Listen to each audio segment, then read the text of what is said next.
ഈ ധ്യാനത്തിൽ നമുക്ക് തന്നെ നമ്മുടെ മനസ്സിനെ അർപ്പിച്ചുകൊണ്ട് ആഴമായ വിശ്വാസ ബോധ്യങ്ങളിലേക്ക് കടന്നു വരാം. പ്രാർത്ഥിക്കുക. പരിശുദ്ധമേ ദേവമാതാവേ, ഏറ്റു പ്രാർത്ഥിക്കുക. പരിശുദ്ധമ്മേ, പരിശുദ്ധയമ്മേ, ദൈവമാതാവേ, ദൈവമാതാവേ, ഈ ഉടമ്പടി ധ്യാനത്തിലേക്ക് പരിശുദ്ധാത്മാവിനെ അയക്കുന്നതിനായി പരപിതാവിനോട് ഈശോ വഴി മധ്യസ്ഥം വഹിക്കണമേ. ഞങ്ങൾക്ക് ആവശ്യമായ വചനങ്ങൾ, ഞങ്ങൾക്ക് ആവശ്യമായ ശക്തി, ഞങ്ങൾക്ക് ആവശ്യമായ സമാശ്വാസങ്ങൾ, ഞങ്ങൾക്ക് ആവശ്യമായ വഴിനടത്തലുകൾ ഈ ഉടമ്പടി ധ്യാനം തീർത്ഥാടനത്തിലെ കൃപാസനത്തില് ഓൺലൈനായി ഓരോ സ്ഥലങ്ങളിലും ധ്യാനം കൂടുന്നവരെ അങ്ങ് ആശീർവദിക്കണമേ. വിശ്വാസ സ്നേഹത്താൽ അങ്ങയുടെ വചനം ഗ്രഹിക്കുന്നതിന് ആവശ്യമായ ആധ്യാത്മികമായ ആന്തരിക അഭിഷേകത്താൽ നിറക്കണമേ.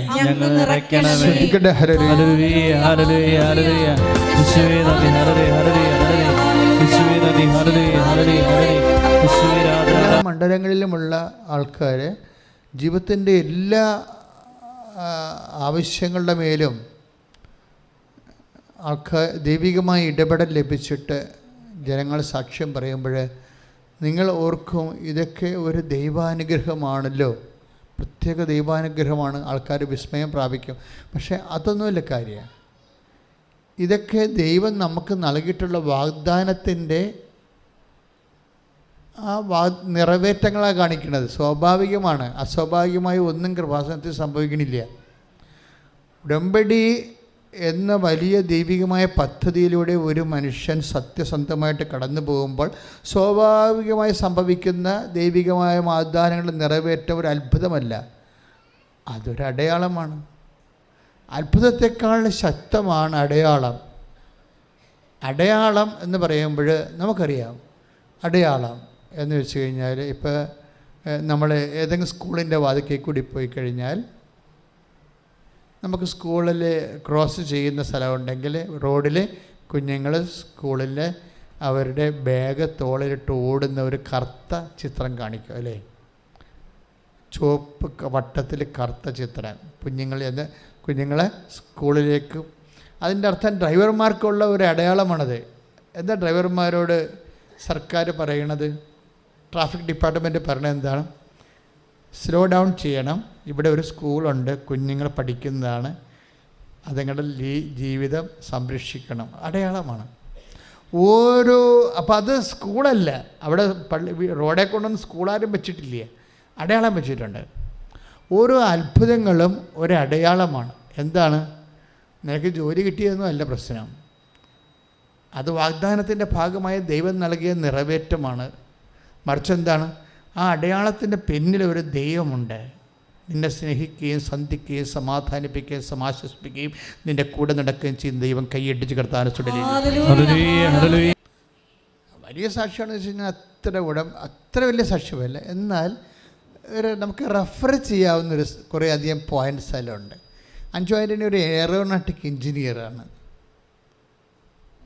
റാങ്കിൽ പഠിച്ചു വന്ന, എല്ലാ ബാച്ചിലും റാങ്ക് കിട്ടി പഠിച്ചു വന്ന എറണാകുളം കാരത്ത് ഏലൂർ സ്വദേശിയായ ഒരു എയറോനോട്ടിക് എഞ്ചിനീയറാണ്. എയറോനോട്ടിക് എഞ്ചിനീയർ വിമാനത്തിൻ്റെ എൻജിൻ സൈഡ് പഠിച്ചിട്ടുള്ള ആളാണ്. പക്ഷേ ആളിന് ജോലിയില്ല. ജോലിയില്ലാത്തതിൻ്റെ കാരണം വെച്ച് കഴിഞ്ഞാൽ റാങ്കിൽ ആൾ പാസ് ഔട്ടായതാണ്. അപ്പോൾ പെട്ടെന്ന് ജോലി കിട്ടേണ്ടതാണ്. ജോലി കിട്ടിയില്ല.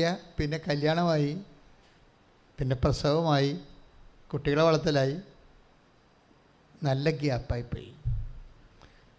നിങ്ങൾക്കിത് എല്ലാവർക്കും എന്തുമാത്രം മനസ്സിലാവുമെന്നറിയത്തില്ല. ഒരു എയറോനോട്ടിക് എഞ്ചിനീയറിൻ്റെ ജീവിതം ചുമ്മാ ദുരന്തമായി പോവുകയാണ്.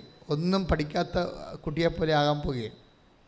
എന്താ കാര്യം? ഒരു കല്യാണം വന്നു, പിന്നെ കുട്ടികളായി, പിന്നെ വളർത്തി കഴിഞ്ഞപ്പോൾ ഗ്യാപ്പായി, കരിയർ ഗ്യാപ്പ് വന്നു. കരിയർ ഗ്യാപ്പ് വന്നു കഴിഞ്ഞാൽ പിന്നെ നിങ്ങൾക്ക് പ്രൊഫഷണൽസിനറിയാം കരിയർ ഗ്യാപ്പാണ് നമ്മുടെ ഏറ്റവും വലിയ വില്ലൻ എന്ന് പറയുന്നത്. പക്ഷേ ഉടമ്പടിയിൽ ഒരിക്കലും കരിയർ ഗ്യാപ്പിനാണ് എപ്പോഴും ഉടമ്പടി ടാർഗറ്റ് ചെയ്യുന്ന ഒരു ഗൺ പോയിൻറ്റിലാക്കുന്ന ഒരു സംഭവം കരിയർ ഗ്യാപ്പാണ്. എന്നുവെച്ചാൽ കരിയർ ഗ്യാപ്പോടുകൂടി എന്ത് വരും? ഉടമ്പടി ഞങ്ങൾ സടകുടഞ്ഞ് എഴുന്നേക്കും. എന്താ കാര്യം? നിൻ്റെ മെറിറ്റ് പോയല്ലോ. അതാണ് പ്രശ്നം. കരിയർ ഗ്യാപ്പിൽ നീ നിനക്ക് ജീവിതത്തിൻ്റെ സമ്മർദ്ദങ്ങളും ജീവിതത്തിൻ്റെ ആവശ്യം. ഇപ്പോൾ കല്യാണം കഴിക്കണ്ടേ? ഇപ്പോൾ വള്ളം നല്ലതാണ്, അത് വെള്ളത്തിൽ കിടക്കണം അല്ലേ? അപ്പോൾ എന്ത് പറ്റും? വള്ളത്തിന് തുഴഞ്ഞു പോകാൻ പറ്റും. പക്ഷേ വള്ളത്തിൽ കിടന്നു കഴിഞ്ഞാൽ വള്ളം മുങ്ങിപ്പോവും. ഇപ്പം നമ്മൾ പഠിക്കണത് എന്തിനാണ്? ജീവിക്കാനാണ്. ജീവിതമില്ലെന്നുണ്ടെങ്കിൽ പിന്നെ എന്ത് പറ്റും? പഠിച്ചു, പണമുണ്ട്, പക്ഷേ ജീവിതമില്ല. അപ്പോൾ എന്ത് പറ്റി? പ്രൊഫഷൻ ജീവിതത്തെ അങ്ങ് വിഴുങ്ങും. പ്രൊഫഷൻ ജീവിതത്തെ വിഴുങ്ങും. അപ്പം അങ്ങനെ വന്നു കഴിയുമ്പോൾ നമ്മൾ പ്രൊഫഷൻ നോൺസെൻസായിട്ട് മാറും. അപ്പോൾ ജീവിതം കരുപ്പിടിപ്പിക്കാൻ വേണ്ടി കല്യാണം കഴിച്ചു, അതിൻ്റെ ഭാഗമായിട്ട് കുഞ്ഞുങ്ങൾ വന്നപ്പോൾ കരിയർ പോയി, പ്രൊഫഷൻ പോയി. അത് എൻ്റെ മക്കളിത് നിങ്ങൾ ദൈവത്തെ ശരിക്കും സ്നേഹിക്കണമെന്ന് ഞാൻ പറയത്തുള്ളൂ. എന്താ സ്നേഹിക്കണമെന്ന് പറയാൻ കാരണം വെച്ച് കഴിഞ്ഞാൽ ഈ ലോകം മുഴുവൻ നോക്കണത് എങ്ങനെ നിന്നെ മെറിറ്റിൽ നിന്ന് ഔട്ടാക്കാവുന്ന നോക്കണത്. ലോകത്തിൻ്റെ മുഴുവൻ നിയമങ്ങൾ ലോകത്തിൻ്റെ മുഴുവൻ നിയമങ്ങൾ, എവിടെ സർക്കാർ നിയമമായാലും പ്രൊഫഷൻ്റെ നിയമമായാലും എല്ലാ നിയമങ്ങളും എൻ്റെ ഉദ്ദേശിക്കുന്നത് എന്താണ്? നിന്നെ ഡീമെറിറ്റിലാക്കുക എന്നുള്ളതാണ്. ദാറ്റ് മീൻസ് നിൻ്റെ ലൈഫ് സമ്മർദ്ദത്തിലാക്കി, കോമ്പറ്റീഷനിലാക്കി നിന്നെ ഔട്ടാക്കുകയാണ്. നിയമങ്ങൾ എന്ത് ചെയ്തതാണ്? ആരെയും രക്ഷിച്ചിട്ടില്ല, ഔട്ടാക്കിയതാണ് ചെയ്യണത്. ഈ നിയമം മനുഷ്യനെ ഔട്ടാക്കും. അത് ആത്മീയ നിയമമായാലും ശരി, അത് പാലിക്കാൻ പറ്റാതെ വന്നു കഴിഞ്ഞാൽ നമ്മൾ പാപിയായില്ലേ? തീർന്നില്ലേ പരിപാടി? ആത്മീയ നിയമം, പക്ഷെ നമുക്കത് പാലിക്കാൻ പറ്റാതെ വന്നാൽ നമ്മൾ എന്ത് ചെയ്യും? സിന്നറായിപ്പോയി, ഔട്ടായി. നമ്മൾ ക്രിക്കറ്റിൽ നിന്ന് ഔട്ടാകണ പോലെ ഔട്ടായി. നിയമങ്ങളെല്ലാം മനുഷ്യനെ ഔട്ടാക്കുകയുള്ളൂ, എന്ന് വെച്ചാൽ അയോഗ്യമാക്കി കളയും. അതുകൊണ്ട് ബൈബിൾ പറയുന്ന ഒരു സത്യമുണ്ട്. എന്താണ്? നിയമം മോശ വഴി ഉണ്ടായതാണ്. മോശ വഴി ഉണ്ടായ സംവിധാനം പലപ്പോഴും അതിൻ്റെ ആ ഫ്രെയിമിൽ നിന്നെ കയറ്റി ഇറക്കി കഴിയുമ്പോൾ ഒന്നെങ്കിൽ നീ വിൻ അല്ലെങ്കിൽ നീ ഔട്ടായി പോകും. അപ്പോൾ ഔട്ടാകുന്നവരുടെ എണ്ണം കൂടുതലാണ് അല്ലേ? എല്ലാവരും ഇന്നാവെന്ന് വിചാരിക്കുന്നുണ്ടോ? ഇതാണ് വിഷയം വരുന്നത്. നിയമത്തിൻ്റെ ഒരു പ്രോബ്ലം അതാണ്. 100 പേര് ഈ നിയമത്തിൻ്റെ ഫ്രെയിമിലൂടെ കടത്തി വിട്ടാൽ 70 പേര് ഔട്ടാകും, 30 പേരകത്താകും, യോഗ്യരാകും. അപ്പോൾ 70 പേര് ദൈവം സൃഷ്ടിച്ചതല്ലേ? അവരുടെ ഭാവി എന്ത്? അതിനെക്കുറിച്ച് ദൈവത്തിൻ്റെ കരുതൽ എന്ത്? അതുകൊണ്ട് വചനം പറയുന്ന ഒരു ഓപ്ഷനുണ്ട്. എന്താണ്? നിയമം മോശ വഴി ഉണ്ടായി, കൃപയും സത്യവുമാകട്ടെ യേശു ക്രിസ്തു വഴി ഉണ്ടായി. കൈയെട്ടിച്ച് കർത്താവിനെ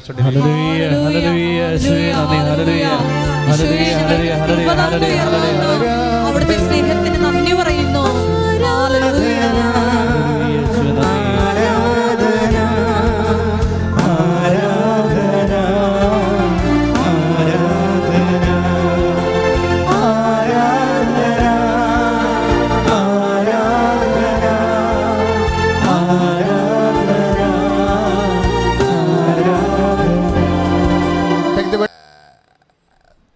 നിയമജ്ഞന്മാരും ഫരിസേയന്മാരും ചെന്നിട്ട് ആ നിയമത്തെ അവർ പിന്നെയും സങ്കീർണമാക്കുകയാണ് ചെയ്തത്. യേശുക്രിസ്തുവിൻ്റെ കാലത്ത് എപ്പോഴും ഫൈറ്റിംഗ് ഉണ്ടാവും അല്ല? എല്ലാ ദിവസങ്ങളിലും തന്നെ ആരെങ്കിലും ഒരു പ്രതിയോഗിയും യേശുവായിട്ട് ഫൈറ്റ് നടത്തുന്നത് കാണാം. കാര്യം ഈ കർത്താവിൽ കുറ്റം ആരോപിക്കാൻ വേണ്ടി ഒരു നിഴൽ പോലെ ഇവരിങ്ങനെ തൂങ്ങിക്കെട്ടി പുറകെ നടക്കുന്ന ആൾക്കാരെ കാണാം. അവസാനം വരെ ഉണ്ടത്.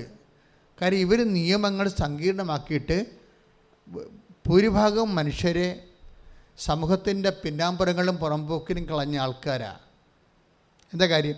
നിയമം സങ്കീർണമാക്കുന്ന അനുസരിച്ച് കൊണ്ട് ഇപ്പം സാബത്തിൽ ഒരു നിയമമുണ്ട് അല്ലേ? നിയമത്തിൻ്റെ ഒരു ഭാഗമാണ് സാബത്ത് കർത്താവിൻ്റെ ദിവസം പരിശുദ്ധമായി ആചരിക്കണം. അതൊരു നിയമമാണ്. It's okay.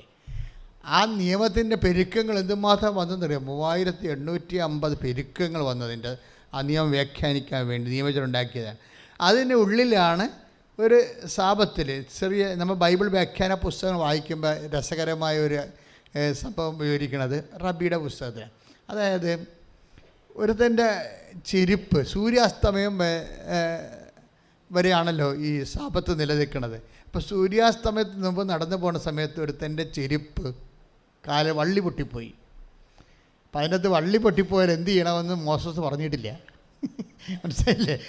യാത്രക്കാരൻ്റെ ചെരുപ്പിൻ്റെ വള്ളി പൊട്ടിപ്പോയാൽ സാപത്താണെങ്കിൽ എന്ത് ചെയ്യണമെന്ന് മോസസ് പറഞ്ഞിട്ടില്ല. പക്ഷേ ലേവ്യ പുസ്തകത്തിൽ ചുമടെടുക്കരുതെന്ന് പറഞ്ഞിട്ടുണ്ട്. അതാണ് ആ നിയമത്തിൻ്റെ സങ്കീർണത പറഞ്ഞത് അങ്ങനെയാണ്. പെരുക്കം വരുന്നത് അങ്ങനെ ചുമടെടുക്കരുതെന്ന് പറഞ്ഞിട്ടുണ്ട് ഭാരമുള്ള ജോലികൾ. അപ്പോൾ വള്ളി പൊട്ടിയ ചെരുപ്പ് നമുക്ക് ഉപേക്ഷിക്കാൻ പറ്റുമോ? അതെടുത്താൽ ചുമടായി പോകത്തില്ലേ? അപ്പോൾ അത് പാപമായി പോകത്തില്ലേ? അപ്പോൾ അതുകൊണ്ട് എന്ത് പറയും, യഹൂദന്മാരെന്ത് ചെയ്യും, വള്ളി പൊട്ടിയാൽ ആ അസ്തമിക്കണ വരെ ആ ചെരുപ്പ് വള്ളി പൊട്ടിയ ചെരുപ്പിൻ്റെ അടുത്ത് നിൽക്കും. അത് ഒരു മനുഷ്യൻ്റെ ഭാരം തന്നെ, ജീവിതഭാരം തന്നെ കണ്ടില്ലേ? നിങ്ങളാണെങ്കിൽ കൃപാസനത്തിൽ വെച്ച് വള്ളി പൊട്ടിക്കുക മിക്കവാറും ആൾക്ക്, ഞങ്ങളിവിടെ 10-15 ചെരുപ്പൊക്കെ എല്ലാ ദിവസവും കെട്ടിക്കൊണ്ടുപോയി അവിടെ ഞങ്ങളുടെ അവിടെ ഒരു ഇതെല്ലാം കൂട്ടിയിടുന്ന സ്ഥലമുണ്ട്, അവിടെ കൊണ്ടുപോയിടും. കാര്യം വെച്ച് കഴിഞ്ഞാൽ പല ആൾക്കാരുടെയും പരിപാടി എന്താ അറിയാമോ, ചിലരുടെ ചെരുപ്പ് മാറിപ്പോകും. ചില ആൾക്കാർ പഴയ ചെരുപ്പാണ് ഇവിടെ വരുമ്പോൾ അത് ഉപേക്ഷിച്ചിട്ടും പോകും. അത് ചിലപ്പോൾ നടന്ന്, ഞങ്ങൾ പറയണില്ല വേറെ ചെരുപ്പ് മാറിയിട്ടുണ്ട് പോകുമെന്ന് പറയത്തില്ല. ഉടമ്പടി ധ്യാന കേന്ദ്രത്തിൽ വന്നിട്ട് ആരെങ്കിലും പുതിയ വേറെ ആൾക്കാരുടെ നല്ല ചെരുപ്പ് അല്ലെങ്കിൽ പിന്നെ കക്കാൻ വേണ്ടി മാത്രമല്ല. അപ്പോൾ അവരെക്കുറിച്ച് നമുക്ക് പറയേണ്ട കാര്യമില്ല. പക്ഷേ അതേസമയം തന്നെ ഒത്തിരി ചെരുപ്പുകൾ ഇവിടെ വരുന്നുണ്ട്. ബാക്കി നിങ്ങൾ പോയി കഴിയുമ്പോൾ 5 മണിയാകുമ്പോൾ നോക്കിയാൽ മനസ്സിലാവും. കുറേ ചെരുപ്പുകൾ ഇങ്ങനെ രാത്രി 9 മണിക്ക് ക്ലീൻ ചെയ്യുന്ന ആൾക്കാർ ചാക്കലിക്കെട്ടിക്കൊണ്ട് മരച്ചൂട്ടിയിടും. അപ്പുറത്തൊരു സ്ഥലമുണ്ട് അവിടെ. എന്താ സംഭവം എന്ന് വെച്ച് കഴിഞ്ഞാൽ എപ്പോഴും നമ്മൾ ശ്രദ്ധിക്കേണ്ടത് ഇത് ഒരു വിഷയമാണ് ഞാൻ പറഞ്ഞത്. അതെന്താ സംഭവിച്ചു കഴിഞ്ഞാൽ ഇതുപോലെ ജീവിതം സങ്കീർണമാക്കുമ്പോൾ അത് പാലിക്കാൻ പറ്റാത്തവരുടെ എണ്ണം കൂടിക്കൂടി വരും. നമ്മുടെ സബ്ജക്റ്റ് എന്താണ്? മെറിറ്റില്ലാത്ത ആൾക്കാരുടെ എണ്ണം സമൂഹത്തിൽ പാലിക്കാൻ പറ്റാതെ വരുമ്പോൾ നിയമം സങ്കീർണമാകുന്നതോടുകൂടി എന്ത് പറ്റും? നിയമം ടൈറ്റായി കഴിഞ്ഞാൽ ആനുകൂല്യം അർഹിക്കാത്ത ആൾക്കാരുടെ എണ്ണവും അവകാശികളുടെ എണ്ണമൊക്കെ കുറഞ്ഞു വരും. അവകാശികളുടെ എണ്ണം കുറഞ്ഞു വരും. ബാക്കി അപ്പോൾ കുറഞ്ഞു വരുമ്പോഴും അതേസമയം തന്നെ അവകാശികളുടെ എണ്ണം എന്ന് വെച്ച് കഴിഞ്ഞാൽ അവകാശം പ്രാപിക്കാത്തവരുടെ എണ്ണം കൂടിക്കൂടി വരും. യോഗ്യതയില്ലാത്തവരുടെ എണ്ണം കൂടിക്കൂടി വരും. ഇത് സമൂഹത്തിൻ്റെ ഒരു പ്രത്യേകമായ ഒരു ജീവിത ദുരന്തമാണ്. അതായത് ഈ നിയമം സങ്കീർണമാകുകയും അതുപോലെ തന്നെ അത് അവകാശം പ്രാപിക്കാൻ അവകാശം പ്രാപിക്കാൻ കഴിവില്ലാത്തവരുടെ എണ്ണം കൂടി വരികയും ചെയ്യുമ്പോൾ അവരെന്ത് ചെയ്യും? അവർ നിസ്സഹായരായി പോകും. അപ്പോഴീ നിസ്സഹായരായ ജനം ദൈവത്തിൻ്റെ ഒരു ടാർഗറ്റാണ് എപ്പോഴും. അവിടുത്തെ ജനം നിസ്സഹായരും പരിഭ്രാന്തരുമാണെന്ന് പറഞ്ഞു. യേശു അപ്പം വർദ്ധിപ്പിക്കാനുള്ള ഒരു സാഹചര്യത്തെക്കുറിച്ച് പറയുമ്പോൾ അപ്പം വർദ്ധിപ്പിക്കാനുള്ള അവൻ ജനക്കൂട്ടത്തെ കണ്ടു. ആ ജനക്കൂട്ടം നിസ്സഹായവും ആരും സഹായിക്കാനില്ലാത്തവരും, പിന്നെന്താണ്, ആരും സഹായിക്കാനില്ലാത്തെങ്കിൽ പിന്നെ അടുത്ത വികാരം എന്താ വരണത്? പരിഭ്രാന്തരെ. വചനം അഡ്രസ്സ് ചെയ്യുന്ന വലിയൊരു ജീവിതാവസ്ഥയാണ്. Take the bed of God. സ്തുതിക്കട്ടെ. ഹല്ലേലൂയ ഹല്ലേലൂയ ഹല്ലേലൂയ ഹല്ലേലൂയ ഹല്ലേലൂയ. യേശുവേ നന്ദി. ഹല്ലേലൂയ. ആരാധന ആരാധന ആരാധന ആരാധന.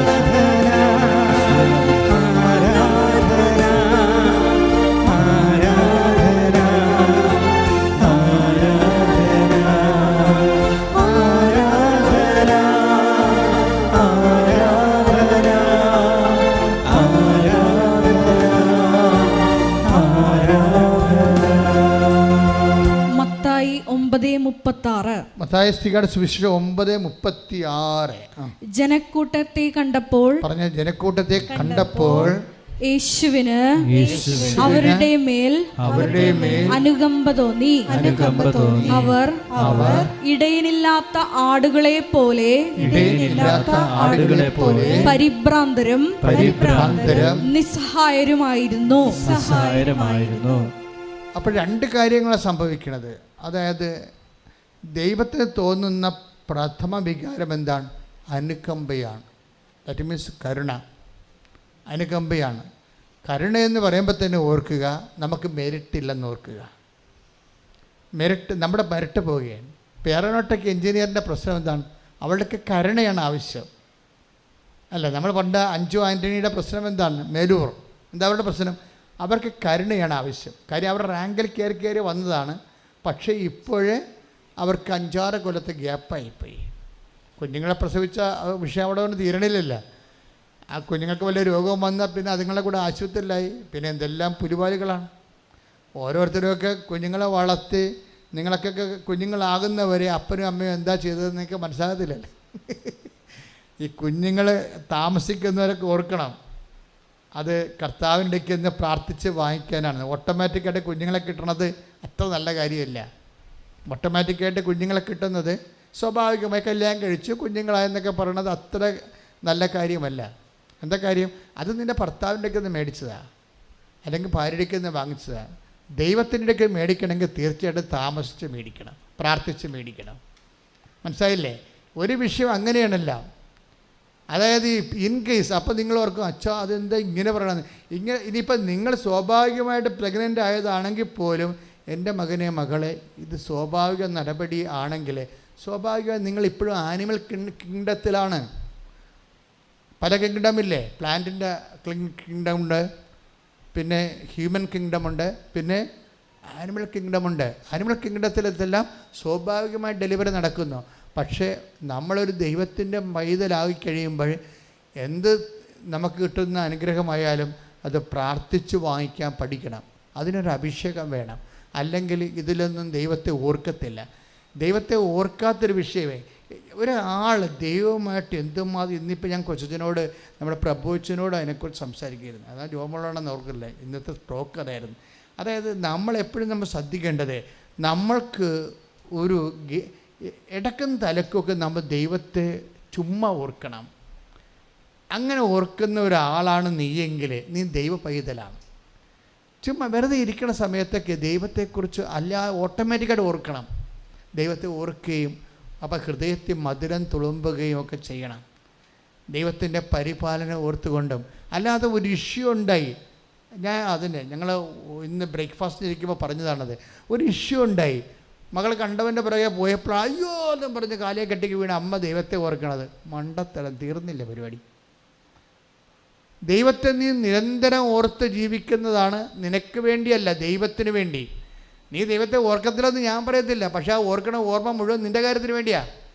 അപ്പോൾ നീ ദൈവവേദനല്ല, നിൻ്റെ റിലേറ്റീവ് നീ തന്നെയായിരിക്കും. അവിടെ ദൈവത്തിന് വേറെ ചാൻസ് ഒന്നുമില്ല. ദൈവത്തെ ഒന്നിനും വേണ്ടിയല്ലാതെ ഓർക്കുന്നവരുണ്ടെങ്കിൽ ഒന്ന് കൈവെക്ക്. സത്യമേ പറയാവൂ, തബല കൈവെട്ടിക്കളയും. ദൈവത്തെ ഒന്നിനും വേണ്ടിയല്ലാതെ ദൈവത്തിന് വേണ്ടി മാത്രം ഓർക്കുന്നവരുണ്ടെങ്കിൽ സത്യസന്ധമായിട്ട് ഒന്ന് കൈവെക്കിക്കേ. സീറോയാണ്. ഇത്രയേ ഉള്ളൂ. This is our spirituality. ദൈവത്തെ ഒന്നിനു വേണ്ടിയല്ലാതെ. അപ്പം ദൈവത്തെ നമ്മൾ ഓർക്കണത് എന്തിനു വേണ്ടിയാണ്? അതെന്താണ്? നമ്മളുടെ എന്തെങ്കിലും കാര്യസാധ്യത്തിന് വേണ്ടി മാത്രമാണ്. ഇതാണ് ഭയങ്കരമായ ഒരു പോവർട്ടി, സ്പിരിച്വൽ പോവർട്ടി, ആധ്യാത്മിക ദരിദ്ര്യം. ഒന്ന് പ്രാർത്ഥിച്ച്, കർത്താവായ ദൈവമേ, ദൈവത്തിന് വേണ്ടി ഓർക്കുന്ന ധനികരായ ദൈവ പൈതലായി ഞങ്ങളെ അഭിഷേകം ചെയ്യണം. പരിശുദ്ധ പരമദിവ്യകാരുണ്യത്തിന് ആരാധനയും സ്തുതിയും പുകഴ്ചയും ഉണ്ടായിരിക്കട്ടെ. വീണ്ടും നമ്മൾ 5 ആന്റണിയുടെ സാക്ഷ്യങ്ങളിലേക്ക് വരികയാണ്. അവർക്ക് ഒരു 6ാമത്തെ വർഷം ഒരു ഇൻ്റർവ്യൂവിന് വിളിച്ചു. നമുക്കറിയാമല്ലോ, ഇത് അധികം ജോലി സാധ്യതയുള്ള ഒരു കുറച്ച്. ഇപ്പം ലോറിയുടെ ഒരു എൻജിനീയർ ആണെങ്കിൽ സ്വാഭാവികമായിട്ട് ലോറികൾ ലക്ഷക്കണക്കിന് ഇന്ത്യയിലുണ്ട്. വിമാനങ്ങൾ ലക്ഷക്കണക്കിന് ഇന്ത്യയിലില്ലല്ലോ. അതുകൊണ്ട് എയറോനോട്ടിക് എൻജിനീയർ ആകുമ്പോൾ സ്വാഭാവികമായിട്ടും ജോലി സാധ്യത കുറവാണ്. അപ്പം അതിൻ്റെ ഗ്യാപ്പുമായി പിന്നെ ടച്ച് വിട്ടുപോയി. അതിൻ്റെ കാര്യം നമുക്കറിയാം.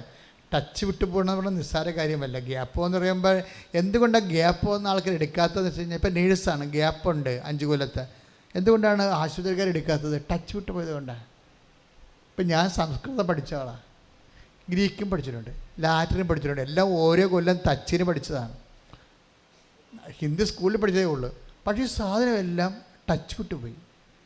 എന്നുവെച്ചാൽ ഞാനിപ്പോൾ ഉപയോഗിക്കുന്നത്, എനിക്ക് ലേഖനങ്ങൾ എഴുതുമ്പോൾ ഞാനിപ്പോൾ അന്ന് മുതൽ അച്ഛനായ കാലം മുതൽ ഇന്ന് വരെ എഴുത്തും വായനയുണ്ട്. അത് കാരണം എഴുത്തും വായന, അപ്പോൾ ഗവേഷണമുണ്ട്, റിസർച്ചുണ്ട്. അതുകൊണ്ട് ലാറ്റിനും അതുപോലെ തന്നെ ഇപ്പോൾ ലാറ്റിനൊക്കെ ഡോക്ടറേറ്റ് എടുത്തിട്ടുള്ള ആൾക്കാരോടൊക്കെ സംശയങ്ങൾ ചോദിച്ച് വെരിഫൈ ചെയ്തൊക്കെ എഴുതണം. എന്നാലും അന്ന് പഠിക്കണ കാലത്തുണ്ടായിരുന്ന സംസ്കൃതത്തിൻ്റെ, ഗ്രീക്കിൻ്റെ, ലാറ്റിൻ്റെ ടച്ച് ഇപ്പോൾ ഇല്ല. ടച്ച് വിട്ട് പോയതാണ്. അതാണ് സംഭവം. അതാണ് ഗ്യാപ്പിൻ്റെ പ്രോബ്ലം. ഉപയോഗിച്ചില്ലെങ്കിൽ ഗ്യാപ്പായി പോകും. പ്രൊഫഷൻസ് എല്ലാം അങ്ങനെയാണ്. അപ്പോൾ ടച്ച് വിട്ട് പോയി കഴിഞ്ഞാൽ സ്വാഭാവികമായിട്ടൊരു പഠിക്കാത്ത പോലെയാണ്, നിസ്സാരമല്ല വിഷയം. അതുകൊണ്ട് അഞ്ജുവിൻ്റെ ഇൻ്റർവ്യൂവിന് അഞ്ജു തോക്കുകയാണ്. കാര്യം അവരുടെ കൂടെ കോമ്പറ്റ് ചെയ്തിരിക്കുന്നതിന് 50 പേര് എൻജിനീയേഴ്സുണ്ട്. അവരെല്ലാം കോമ്പറ്റീഷൻ 6 സീറ്റേ മറ്റേ ഉള്ളൂ. 50 പേര് വന്നിട്ടുണ്ട്. അതെല്ലാം പുതിയ പിള്ളേരാണ്. ഇടിച്ച് പൊളിച്ച് നല്ല സ്റ്റൈലായിട്ട് നിൽക്കുന്ന ശക്തമായ മെമ്മറിയൊക്കെ ഉള്ള ആൾക്കാരാണ് വന്നിരിക്കുന്നത്. ഇവൾക്കാണെങ്കിൽ ഇവർ പുതിയ ആൾക്കാരെ കണ്ടപ്പോൾ തന്നെ ഇവളുടെ ശ്വാസം പോയി. എന്താ കാര്യം, കിട്ടത്തില്ലെന്ന് ഉറപ്പായി. ഇത്രയും ഗ്യാപ്പുമായി പിന്നെ ആൾ ചിലപ്പോഴും ഫിഗർ ഔട്ടാവും. ഈ പ്രൊഫഷണൽസിന് ഫിഗർ ഭയങ്കരമാണ്. നിങ്ങൾക്കറിയാമല്ലോ, അതൊന്നും ഫിഗറായിട്ട് ഇൻ്റർവ്യൂ ചെയ്യത്തില്ല, പക്ഷേ ഇൻ്റേണൽ അസസ്മെൻറ്റ് ചെയ്യും.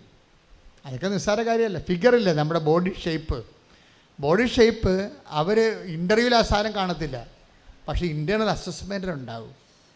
ഇൻ്റേണൽ അസസ്മെൻറ്റിൽ ബോഡി ഷേപ്പ് എല്ലാം പ്രശ്നമാണ്. നിങ്ങളുടെ സൗന്ദര്യം വരെ പ്രശ്നമാണ്. ഡ്രസ് കോഡ്, നിങ്ങളുടെ നടപ്പ് എല്ലാം. അതെല്ലാം ഇംഗ്ലീഷ് മീഡിയം ഒരു പ്രൊഫഷണൽസിനെ നടത്തി പഠിപ്പിക്കത്തില്ലേ അവർ. നമ്മുടെ വാക്കിംഗ് എല്ലാം സ്റ്റൈലാണ്, സ്മാർട്ട് വാക്കിംഗ് അല്ല എന്നുണ്ടെങ്കിൽ നിങ്ങളുടെ കഞ്ഞിയാണെന്നും പറഞ്ഞ് അവർ തട്ടിക്കളയും, കോർപ്പറേറ്റുകൾ പ്രത്യേകിച്ച്. അപ്പോൾ ഇതെല്ലാം മെറിറ്റിൻ്റെ പ്രോബ്ലമാണ്. മെറിറ്റിൻ്റെ ആധുനിക കാലത്ത് മെറിറ്റെന്ന് പറയുന്നത് വേറെ ലെവലിലേക്ക് പോവുകയാണ്, പണ്ടത്തെ മെറിറ്റല്ല. അപ്പോൾ പലപ്പോഴും മെറിറ്റ് നിസ്സാര കാര്യങ്ങൾ പോലും, നമ്മൾ അവഗണിക്കുന്ന കാര്യങ്ങൾ പോലും മെറിറ്റുകൾ അന്വേഷിക്കുന്ന ആധുനിക ലോകത്തിൻ്റെ മത്സരത്തിൻ്റെ വാതിക്കലാണ് നമ്മൾ ഒരു ഇൻ്റർവ്യൂവിന് ഫേസ് ചെയ്യണത്. ഇവളെല്ലായിടത്തും പൊട്ടിപ്പോയിട്ട് ഇവൾ കരഞ്ഞ്, അവൾ പറഞ്ഞു എനിക്ക് അവിടെ നിന്ന് കരയാൻ തോന്നിയില്ല, എനിക്ക് അവിടെ നിന്ന് കരയാൻ പറ്റിയില്ല, ഞാനൊരു എൻജിനീയർ അല്ലേ, ഞാൻ അവിടെ നിന്ന് കരയാൻ പറ്റി, ഞാനൊരു വാഷ്റൂമിൽ പോയി പൊട്ടിക്കരഞ്ഞെന്ന്. എൻ്റെ ജീവിതം പോയില്ലേ. അതാണ് നമ്മൾ ജീവിതത്തിൽ അടുക്കുമ്പോഴേ കാര്യം മനസ്സിലാകത്തുള്ളൂ. എൻ്റെ ജീവിതം പോയില്ലേ, ഞാൻ ഇത്രയും കാലം പഠിച്ചതും ഒരു അഡ്മിഷൻ കിട്ടാൻ എന്ത് പാടാണ്, അത് വാങ്ങിച്ചിട്ട് ആ റാങ്ക് നിലനിർത്താൻ എന്ത് പാടാണ്, അതെല്ലാം തീർന്നില്ലേ, ഞാൻ ഔട്ടായിപ്പോയി. അപ്പോഴെനിക്കവിടെ നിന്ന് പൊട്ടിക്കരയാൻ എനിക്ക് കരച്ചിൽ വന്നു. പക്ഷേ ഞാനവിടെ ഓടി വാഷ്റൂമിൽ പോയി ബാത്റൂമിൻ്റെ കതകടച്ചിട്ട് പൊട്ടിക്കരഞ്ഞെന്ന്. പിന്നെ തളർന്ന് വീട്ടിലോട്ട് പോയി. അപ്പോൾ എൻ്റെ മനസ്സിൽ പറഞ്ഞ് ആകപ്പാടെയുള്ള ആസ്തി ഇനി ഉടമ്പടി മാത്രമെന്ന്. അമ്മയോട് ഞാൻ പറഞ്ഞു, അമ്മേ ഞാൻ തീർന്നു, ഇനി എനിക്ക് ഉടമ്പടി മാത്രമേ ഉള്ളൂ, ആ ഒരു ഉറപ്പ് മാത്രമേ ഉള്ളൂ, ബാക്കിയെല്ലാം അമ്മ. പക്ഷേ റിസൾട്ട് വന്നപ്പോൾ അഞ്ജുവിന് ജോലി കിട്ടി. Praise the Lord. അതാണ് സംഭവം. അതാണ് ഞാൻ നിങ്ങളോട് നോട്ട് ബൈ മെറിറ്റ് എന്ന് പറയുമ്പോൾ എന്നാ സംഭവം എന്ന് വിചാരിക്കും. അതായത് എല്ലാം തളർന്ന് എല്ലാ മെറിറ്റും പോകുമ്പോഴും ഇങ്ങനെ ജ്വലിച്ച് നിൽക്കുന്ന ഒരു സംഭവമാണ് ഉടമ്പടി. എന്താണത്? അത് വർക്ക് ചെയ്യണത് എന്താണ്? നിങ്ങളുടെ യോഗ്യത കൊണ്ടല്ല, കർത്താവിൻ്റെ കൃപ കൊണ്ട്. ഒന്ന് പറഞ്ഞേ, എൻ്റെ യോഗ്യത കൊണ്ടല്ല, കർത്താവിൻ്റെ കൃപ കൊണ്ട്. അഞ്ചു ആ ജോലി വാങ്ങിക്കുന്ന മുമ്പ് വന്ന് സാക്ഷ്യം പറഞ്ഞിട്ടാണ് പോണത്. നിങ്ങളൊന്ന് ചിന്തിച്ച് നോക്കിയേ. അവൾ പക്ഷെ അത് പ്രൊക്ലെയിം ചെയ്ത്, എന്താണ്, ഞാൻ വാഷ്റൂമിൽ ഒന്ന് കരഞ്ഞു, എൻ്റെ ജീവിതം തീർന്നു, ഞാൻ എന്നോട് ഗുഡ് ബൈ, എൻ്റെ പ്രൊഫഷനോട് ഗുഡ് ബൈ പറയുകയാണ്. ഇനി എന്നെ തിരിച്ചു വിളിക്കുന്നുണ്ടെങ്കിൽ അത് ഉടമ്പടി കൊണ്ടായിരിക്കും, അത് അമ്മയായിരിക്കും എന്നെ തിരിച്ചു വിളിക്കണമെന്ന്. എൻ്റെ ദൈവപൈതലേ, അതാണ് ഉടമ്പടി വർക്ക് ചെയ്യുന്നതിൻ്റെ റെലമെന്ന് പറയുന്നത്. വീണ്ടും ഈ ആഴ്ചയിൽ കേട്ട ഇതെല്ലാം ജോലി സാക്ഷ്യങ്ങളാണ്. വേറൊരു സാക്ഷ്യം ശോഭയുടെ സാക്ഷ്യം കേട്ടോ. ശോഭയുടെ സാക്ഷ്യം, ശോഭയുടെ ഭർത്താവിന് ജോലി നഷ്ടപ്പെട്ട്. ഭർത്താവിന് ജോലി നഷ്ടപ്പെടാൻ, ജോലി ഉണ്ടായിരുന്ന ആളാണ്, പെട്ടെന്ന് ഗൾഫിൽ നിന്ന് ആൾ തിരിച്ചു പോരേണ്ടി വന്ന്. ജോലി നഷ്ടപ്പെടാൻ കാര്യം, അത് ഭർത്താവിൻ്റെ തലയിൽ ഒരു മുഴ വന്ന്. അപ്പോഴവിടെ ഡോക്ടർ നഴ്സിൻ്റെ അടുത്ത് സെക്കൻഡ് ഒപ്പീനിയനും തേർഡ് ഒപ്പീനിയൊക്കെ എടുത്തപ്പോൾ ക്യാൻസർ ആകാൻ സാധ്യതയുണ്ട്, ഇതിവിടെ നിന്നായി ചികിത്സിക്കാൻ പറ്റത്തില്ല, നാട്ടിൽ പോയി ചികിത്സിക്കണം, ഇവിടെ നിങ്ങളെ നോക്കാൻ ആരും ഇല്ലല്ലോ, അപ്പം നാട്ടിലല്ലേ ഉള്ളൂ, തന്നെയല്ലേ ഇവിടെയൊക്കെ ഭയങ്കര പൈസയൊക്കെ ആകത്തില്ലേ, അപ്പം അത് നാട്ടിൽ പോകാൻ. അപ്പം അവിടെ ജീവിതം തീർന്നു. തലയിലകത്താൻ മുഴ. അപ്പോൾ ഡോക്ടർ നോക്കിയിട്ട് പറഞ്ഞു, ഇത് തല പൊട്ടിക്കേണ്ടി വരും, തലയൊട്ടി പൊട്ടിക്കേണ്ടി വരും, ഉള്ളിലോട്ടത് പോയിട്ടുണ്ട്, അതിൻ്റെ വേരുകൾ പോയിട്ടുണ്ട്, തലച്ചോറിലോട്ട് പോയിട്ടുണ്ട്, അപ്പോൾ തല മൊത്തം പൊട്ടിക്കേണ്ടി വരും. അപ്പം നാട്ടിൽ പോയി തല പൊട്ടിക്കുകയോ അങ്ങനെ ചെയ്യാം, ഇവിടെ ചെയ്യാൻ പറ്റത്തില്ല എന്ന് പറയും. നിങ്ങളൊന്ന് ചിന്തിച്ച് നോക്കി. ഇതെല്ലാം കൃപാസനം ഈ അൾത്താറെ വന്നു പോയ കണ്ണീരിൻ്റെ അനുഭവങ്ങളാണ്. ആ കണ്ണീർ അനുഭവങ്ങളൊക്കെ അവസാന ഭാഗങ്ങൾ നിങ്ങൾ നോക്കണം. ഉടമ്പടി എങ്ങനെയാണ് മനുഷ്യനെ, ഞാൻ തന്നെ ശരിക്കും പറഞ്ഞാൽ ഓരോ ദിവസവും ഒരു വിസ്മയ ദിവസമാണ്. കാര്യം നമുക്ക് കണ്ണീര് കേൾക്കുമ്പോൾ സങ്കടം തോന്നുമെങ്കിലും കർത്താവ് പറഞ്ഞ പോലെയാണ്, സന്ധ്യയിൽ കരച്ചിൽ വരുന്നു. Take the word of God. സന്ധ്യയിൽ കരച്ചിൽ വരുന്നു. പറഞ്ഞേ, കരച്ചിൽ വരുന്നു, പ്രഭാതത്തിൽ സന്തോഷവും. അപ്പോൾ സന്ധ്യയിൽ ഇപ്പം നമുക്കൊരു കരച്ചിൽ വരുമ്പോൾ നമ്മൾ ഓർക്കണം, അടുത്ത പ്രഭാതം നമ്മുടേതാണ്. നമ്മുടെ ദൈവം അവിടെ നമുക്ക് സന്തോഷവും സമാശ്വാസം കൊണ്ട് നിൽക്കുന്നുണ്ട്. കാര്യം 5 പറഞ്ഞില്ലേ, ഇനിയൊരു ഉറപ്പ് ഉടമ്പടി മാത്രം. ഇനിയൊരു ഉറപ്പ് ഉടമ്പടി മാത്രം. എല്ലാം പോയി, എൻ്റെ റാങ്കും പോയി, എൻ്റെ പ്രൊഫഷനും പോയി. ഇനിയൊരു ഉറപ്പ് ഉടമ്പടി മാത്രം. അപ്പോൾ ഉടമ്പടിയിൽ അവൾക്കൊരു വിശ്വാസമുണ്ട്. അതാണ് വിഷയം. ചില ആൾക്കാർക്ക് തോറ്റു പോകുമ്പോൾ ഉടമ്പടി മറന്നു പോവര്. പക്ഷെ 5 മറന്നില്ല. 5 പറഞ്ഞ് ഇനിയൊരു ഉറപ്പ് ഉടമ്പടി മാത്രം. പക്ഷെ അമ്മ അത് ടേക്കപ്പ് ചെയ്തു. എൻ്റെ മക്കളെ, നിങ്ങളുടെ ലൈഫിൽ നിന്ന് നിങ്ങളുടെ മെരിറ്റ് ലൂസായി നിങ്ങൾ ഇങ്ങനെ ഡെസേർട്ടഡായി പോയാൽ, മരുഭൂമിയിൽ ഇങ്ങനെ അനാഥമായി ഉപേക്ഷിക്കപ്പെട്ടു പോയാലും നിങ്ങൾ ഓർക്കേണ്ടത് ദൈവവുമായിട്ട് ചെയ്ത ഉടമ്പടിയാണ്. എന്താ കാര്യം? അവൻ വിശ്വസ്തനായിരിക്കും എന്നുള്ളത്. ആ ഉടമ്പടിയെക്കുറിച്ച് വ്യക്തതയും ബോധമുള്ള ആൾക്കാർ ഉടമ്പടി പാലിച്ചു കൊണ്ടേയിരിക്കും. അല്ലാതെ എന്തെങ്കിലും ഒരു തട്ട് കിട്ടിക്കഴിയുമ്പോൾ ഉടമ്പടി ഡൗണാക്കി, എവിടെയെങ്കിലും ഒന്ന് ഉടമ്പടി അല്പം പാലിക്കാൻ പറ്റാതെ വന്ന പിന്നെ ബാക്കിയുള്ളത് ഇട്ട് കളയും. അങ്ങനെ ചെയ്യരുത്. അല്പം മിസ്റ്റേക്ക് ഉണ്ടെങ്കിൽ അത് തിരുത്തി നിങ്ങൾ മുന്നേറണം. ബാക്കിയുള്ള ചെയ്തുകൊണ്ടും അടുത്ത സമയത്ത് അത് മറ്റുള്ളത് റെക്ടിഫൈ ചെയ്തുകൊണ്ടും അങ്ങ് മുന്നേറണം. ഇട്ട് കളയരുത്. പിശാസാണ് പറയണത്, ആ ഒരെണ്ണം ഇട്ട് കളഞ്ഞില്ലേ, ഇനി ഉടമ്പടി പോയി. ഇത് നൊവേനെ പോലെ ചില ആൾക്കാർ പറയും, നൊവേന 6 കൂടി 7ാമത്തെ കൂടാവത്തില്ല, ഇനിയിപ്പോൾ പോയില്ലേ, ഇനി നിർത്തിയേക്കാം, അല്ലെ പിന്നെ ഒന്നൊന്ന് കൂടണ്ടേ. അങ്ങനെ ഒന്നും ഉടമ്പടിക്കില്ല. ഉടമ്പടി സിമ്പിളായിട്ട് ഉള്ള വിഷയം എന്ന് പറഞ്ഞാൽ, നിനക്കിപ്പോൾ തെറ്റിപ്പോയി, നീ തെറ്റിപ്പോയെങ്കിൽ നീ മുട്ട് കുത്തി കണ്ണീരോടെ പറഞ്ഞ, കർത്താവേ എനിക്ക് തെറ്റിപ്പോയി, അതുകൊണ്ട് ഞാൻ ഇത് വീണ്ടും അങ്ങയോടുള്ള ഉടമ്പടിയിൽ കാര്യം ദൈവം നിലനിൽക്കുന്നുണ്ടല്ലോ. ദൈവം നിൻ്റെ ഉടമ്പടി തന്നെ ഇപ്പോഴും ഉണ്ട്. ദൈവം ഇട്ടു പോയിട്ടില്ല. അതുകൊണ്ട് 2 തിമോത്തി 2:13 പ്രധാനപ്പെട്ട വചനമാകുന്നത്. 2 തിമോത്തി 2:13 എന്തുകൊണ്ടാണ് ഏറ്റവും പ്രധാനപ്പെട്ട വചനമാകുന്നത്? നിങ്ങൾ അവിശ്വസ്തരായിരുന്നാലും ഞാൻ വിശ്വസ്തനായിരിക്കും. Praise the Lord. ഇപ്പം നമ്മളിപ്പോൾ ഇപ്പോൾ പണ്ടൊക്കെ ഈ കുഞ്ഞുനാളിലൊക്കെ ഈ കയർ പിരിക്കണ ഒരു പരിപാടിയുണ്ട്. ഇപ്പം കയർ പിരിക്കുമ്പോൾ ആ 2 കയറിട്ടിട്ട് അപ്പുറത്ത് ഇപ്പം 2 ആൾക്കാർ നാട്ടും പുറത്ത് കൈക്ക് പിരിച്ചുകൊണ്ടിരിക്കും. അപ്പം കയറിന് മുറുക്കം വരുമ്പോൾ ഏറ്റവും തളർന്ന, ഇപ്പം അപ്പുറത്ത് നിൽക്കണത് ഇത്തിരി ബലഹീനമായ പാർട്ടിയാണെങ്കിൽ അവരുടെ കയ്യിൽ നിന്ന് അത് വിട്ടുപോകും. പക്ഷേ അപ്പനും അമ്മയാണ് ഇപ്പുറത്ത് നിൽക്കണമെന്നുണ്ടെങ്കിൽ അവരാ കയ്യിൽ നിന്ന് വിട്ടുപോകത്തില്ല. ഉടമ്പടി ഇങ്ങനെ, ഉടമ്പടി 2 പേരുടെ കയ്യിൽ നിന്ന് ഒരിക്കലും വിട്ടുപോകത്തില്ല. നിൻ്റെ കയ്യിൽ നിന്ന് വിട്ടുപോയാലും ദൈവത്തിൻ്റെ കയ്യിൽ നിൻ്റെ ഉടമ്പടിയുടെ ഒരറ്റം ഉണ്ടാകും. അപ്പോൾ പിന്നെ നീ എന്താണ്, വിട്ടുപോയ ഉടമ്പടി നീ എടുത്താൽ പോരെ? നീ ദൈവത്തോട് മാപ്പ് ചോദിച്ചുകൊണ്ട് 2 റീസ്റ്റാർട്ട് ചെയ്യണം. അത്രയും ജീവിതം തീർന്നുവെന്ന് സോഫയും ഹസ്ബൻഡും വിചാരിക്കുന്നു. അവർക്കുള്ളത് എന്താണ്? ഉടമ്പടിയുടെ ഒരു ബലമാണ്. പക്ഷേ നാട്ടിൽ വന്ന് ഇങ്ങനെ തലയൊട്ടി പൊളിച്ച് തലച്ചോറിൻ്റെ ഉള്ളിലേക്ക് പോകുന്ന വേരുള്ളതാണ്. മേജർ ഓപ്പറേഷനാണ്. കുടുംബം വെളുത്തു പോകുന്നൊക്കെ വിചാരിച്ച് പേടിച്ച് പ്രാർത്ഥിച്ച് ഉടമ്പടി എടുത്തിട്ടാണ് ഇവർ ഇതെല്ലാം ചെയ്യണത്. പക്ഷേ റിസൾട്ട് വന്നപ്പോൾ അത് വെറും ഒരു വെള്ളം മാത്രമാണെന്നും കൊഴുപ്പ് കെട്ടിയിരിക്കണമെന്നും സിമ്പിളായിട്ട് ആ വിഷയം കൈകാര്യം. അപ്പോൾ പെട്ടെന്നാണ് ഇങ്ങനെ ഒരു കാർമേഘം പോലെ വരണത്. അപ്പോൾ കാർമേഘം വരുമ്പോഴേ ഇങ്ങനെ ഇപ്പം തന്നെ മഴ പെയ്ത് നമ്മുടെ വീട് മുങ്ങിപ്പോയി ഒഴുകിപ്പോകുന്നും പ്രളയമായി ഒഴുകിപ്പോകുന്നൊന്നും ധരിക്കരുത്. കാര്യം നമ്മൾക്കൊരു ഉറപ്പെന്താണ്? നമ്മുടെ വിശ്വാസമാണ്, ദൈവത്തിലുള്ള വിശ്വാസം. അപ്പോൾ എൻ്റെ മക്കളെന്താ ചെയ്യണമെന്ന് വെച്ച് കഴിഞ്ഞാൽ, ഈ ഇഷ്യൂസ് ഉണ്ടാകുമ്പോൾ മാത്രം ദൈവവുമായിട്ട് ഒരു റിലേഷൻ വെക്കരുത്. ഇപ്പോൾ ചിലരങ്ങനെയല്ലേ, എന്തെങ്കിലും ഒരു പ്രോബ്ലം ഉണ്ടാകുമ്പോൾ ഉടമ്പടി എടുത്ത് കുറച്ച് നാൾ ഉടമ്പടിയിലൊക്കെ ജീവിച്ച് അതിൻ്റെ ആനുകൂല്യമൊക്കെ കൈപ്പറ്റി സാക്ഷിയൊക്കെ പറഞ്ഞിങ്ങനെ പോകും. പിന്നെ എന്ത് ചെയ്യും? പിന്നെ പഴയ ലോകത്താനായിട്ട് തന്നെ പിന്നെ അവർ ജീവിക്കും. അതാണ് പ്രോബ്ലം. അത് ദൈവത്തിന് നേരത്തെ അറിയാം.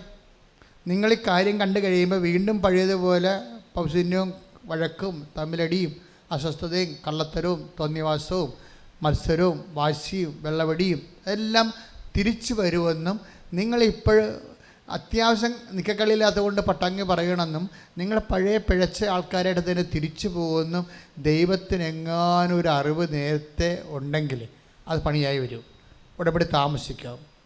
അപ്പം നിങ്ങൾ ആദ്യം എടുക്കേണ്ട തീരുമാനം ഇതാണ്: കർത്താവേ, ഉടമ്പടിയിലൂടെ ലഭിച്ച വിശുദ്ധി ഏത് സാഹചര്യത്തിൽ ഞാൻ നഷ്ടപ്പെടുത്തത്തില്ല. ഉടമ്പടിയിലൂടെ ലഭിച്ച ദൈവസ്നേഹവും അങ്ങയുമായിട്ടുള്ള ബന്ധവും ഏറ്റു പറഞ്ഞ് ദൈവമേ, ഉടമ്പടിയിലൂടെ ലഭിച്ച വിശുദ്ധിയും സാക്ഷ്യ ജീവിതവും അങ്ങയുടെ മഹത്വത്തിനു വേണ്ടി നിന്നോടുള്ള സ്നേഹത്തെ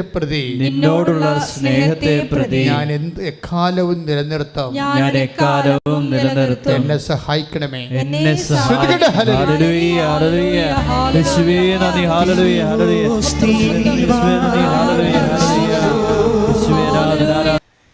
പാകിസ്ഥാനിലെ കടയിലാണ് ജോലി കിട്ടിയത്, ബഹ്റിനിൽ പോയെങ്കിലും. അതുകൊണ്ട് പക്ഷേ ജീവിക്കാൻ പറ്റണില്ല. അപ്പോൾ എന്താ, ഉടമ്പടിയിൽ വെച്ചിരുന്നത് അവളുടെ ജോലിയാണ് വെച്ചിരുന്നത് ഒരു കാര്യം. പിന്നെ എന്ത് ചെയ്ത്, ബഹ്റിൻ മിനിസ്ട്രിയിൽ അവൾ ആപ്ലിക്കേഷൻ കൊടുത്തു. ആ ആപ്ലിക്കേഷൻ കിട്ടാനുള്ള സാധ്യതയില്ല. നിങ്ങൾക്കറിയാവോ? അതായത് അവർക്ക് അത്രയും എക്സ്പീരിയൻസ് ഇല്ല. അവിടെ തന്നെ അത് ഫസ്റ്റ് ടൈമാണ്. അവരെക്കാൾ കവന്മാരായിട്ട് ആൾക്കാരവിടെ മിനിസ്ട്രിയിൽ ആപ്ലിക്കേഷൻ സ്വാധീനമുള്ളവരും എക്സ്പീരിയൻസ് ഉള്ളവരുണ്ട്, അതിലെ മെറിറ്റ് ഉള്ളവരുണ്ട്. ഞാൻ എന്താ ഈ പറയണത്? ശോഭയ്ക്ക് മെറിറ്റില്ലെന്നാണ് പറയണത്. അതാണ് പറയണത്, യോഗ്യതയില്ല. ഉടമ്പടി എങ്ങനെ നോട്ട് ബൈ മെറിറ്റുകാരെ എങ്ങനെ ലിഫ്റ്റ് ചെയ്യണമെന്ന് അറിയണം. പക്ഷേ റിസൾട്ട് വരുമ്പോൾ എന്താ, മിനിസ്ട്രിയിൽ ഈ പാകിസ്ഥാനിൽ കടയിൽ എടുത്തുകൊടുപ്പുകാരത്തെ നിന്ന കക്ഷിയെ പെട്ടെന്നാണ് ഗവൺമെൻറ് ഡിപ്പാർട്ട്മെൻറ്റിലേക്ക് മിനിസ്ട്രിയിൽ ജോലി കിട്ടണത്. അതാണ് എൻ്റെ വിഷമം. അതാണ് എൻ്റെ സാക്ഷ്യത്തിൻ്റെ ശക്തി എന്ന് പറയുന്നത്. അതായത് അതിനകത്ത് ഏറ്റവും പറയാനുള്ള സാക്ഷ്യം ഇത് തന്നെയാണ്. അതായത് ഇങ്ങനെ ഗ്രൗണ്ട് സീറോയിലായിട്ട് ഇങ്ങനെ ആൾ റെഡ്യൂസ് ചെയ്ത് പോവുകയും ഉടമ്പടി ഇവരെ പൊക്കിയെടുത്ത് ഭർത്താവിനെ സുഖപ്പെടുത്തി ഇവരെ പാകിസ്ഥാനിൻ്റെ കടയിൽ നിന്ന് അത് അവിടെ സാധനങ്ങൾ എടുത്തു കൊടുക്കുന്ന ആ ജോലിയിൽ നിന്ന് ഇവൾ ലിഫ്റ്റ് ചെയ്ത് മിനിസ്ട്രിയിലേക്ക് കൊണ്ടുപോയി ഹൈ സാലറി പ്ലേസ് ചെയ്യുന്നുണ്ട്. അപ്പം നമ്മൾക്ക് ഇത് വളരെ അസ്റ്റോണിഷിംഗ് ആണ്, ഇത് ഭയങ്കരമായിട്ടുണ്ടല്ലോ എന്നൊക്കെ നമുക്ക് തോന്നും. പക്ഷേ ബൈബിള് ഇത് സിമ്പിളായിട്ടാണ് ചെയ്യണത്. എന്താ സാധനത്തിൽ ഇത് നമുക്ക് നേരത്തെ തന്നിട്ടുള്ള വാഗ്ദാനമാണ്. 111-ാമത്തെ സങ്കീർത്തനത്തിൽ ഇതിൻ്റെ വാഗ്ദാനമുണ്ട്. അവിടെ 111:4 take the word of God, സങ്കീർത്തനം 111:4 ശ്രദ്ധിക്കട്ടെ. 111-ാം സങ്കീർത്തനം 4-ാം തിരുവചനം.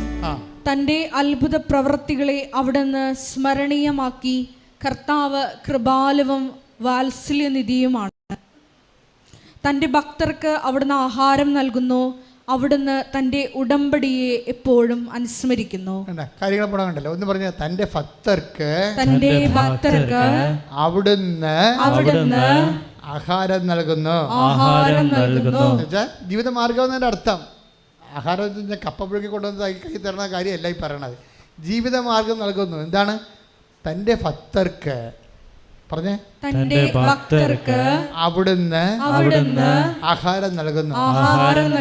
എന്ത് ബേസിലാണ് ഈ ജീവിതമാർഗം? ജോലിയല്ലേ? ആഹാരം എന്ന് പറഞ്ഞാൽ എന്താണ്? ജോലിയല്ലേ? വിദ്യാഭ്യാസം തന്നെയാണല്ലോ, ആഹാരമാണല്ലോ. ആഹാരവും വീടും വസ്ത്രവും അടിസ്ഥാന സൗകര്യത്തിലാണല്ലോ നമ്മൾ വിദ്യാഭ്യാസത്തിനും ജോലിക്കും പോണത്. അപ്പം തൻ്റെ ഭക്തർക്ക് സങ്കീർത്തനം 111:4 അത് വാഗ്ദാനമാണത്. എന്താണ്? തൻ്റെ ഭക്തർക്ക് അവിടുന്ന് ജീവിതമാർഗം നൽകുന്നു. എന്ത് ബേസിലാണ് ജീവിതമാർഗം നൽകണത്? അവിടുന്ന് തന്റെ ഉടമ്പടി അനുസ്മരിക്കുന്നു. കൈയടിച്ച് കർത്താവിനെ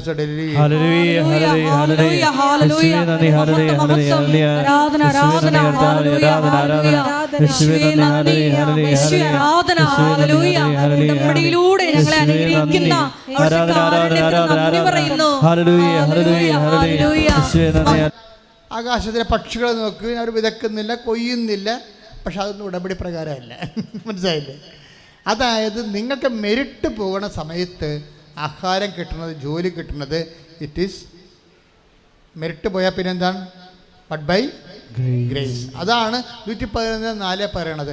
അവിടെ ഏറ്റു പറഞ്ഞ അവിടുന്ന് തന്റെ ഭക്തർക്ക് ആഹാരം നൽകുന്നു. എന്താണ് അടുത്ത വചനം? അവിടുന്ന് തന്റെ ഉടമ്പടി അനുസ്മരിക്കുന്നു. നിങ്ങൾ മനസ്സിലായില്ല? ആഹാരം നൽകുന്നത് ഈ മെറിറ്റ്. ശോഭയ്ക്ക് ജോലി കിട്ടിയത് പാകിസ്ഥാൻ്റെ സാധാരണ കച്ചവട പിടികയെന്ന് ബെഹ്റിൻ്റെ മിനിസ്ട്രിയിലേക്ക് ശോഭയെ ഉയർത്തിയത് എന്താണ്?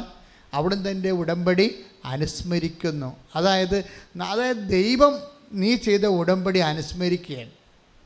ആ അനുസ്മരണം അതേ സമയത്തുള്ള അതേ ഒരു വൈബിലെ നീയും ദൈവത്തോട് ചെയ്ത ഉടമ്പടി അനുസ്മരിച്ചുകൊണ്ടേയിരിക്കണം. പ്രാർത്ഥിക്കുക.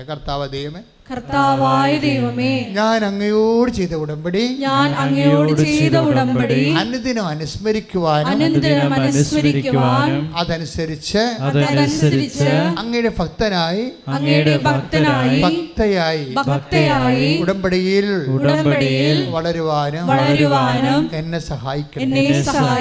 ശ്രദ്ധിക്കട്ടെ. ഹല്ലേലൂയ. സങ്കീർത്തനത്തിലൂടെ ഞങ്ങൾ പ്രാർത്ഥിക്കുന്നു. രാത്രിയിൽ വിലാപമുണ്ടായേക്കാം, എന്നാൽ പ്രഭാതത്തോടെ സന്തോഷത്തിന്റെ വരവായി എന്റെ ഭക്തർക്ക് ആഹാരം നൽകുന്നു. ജീവിതമാർഗം നൽകുന്നു. എന്താണ് കാരണം?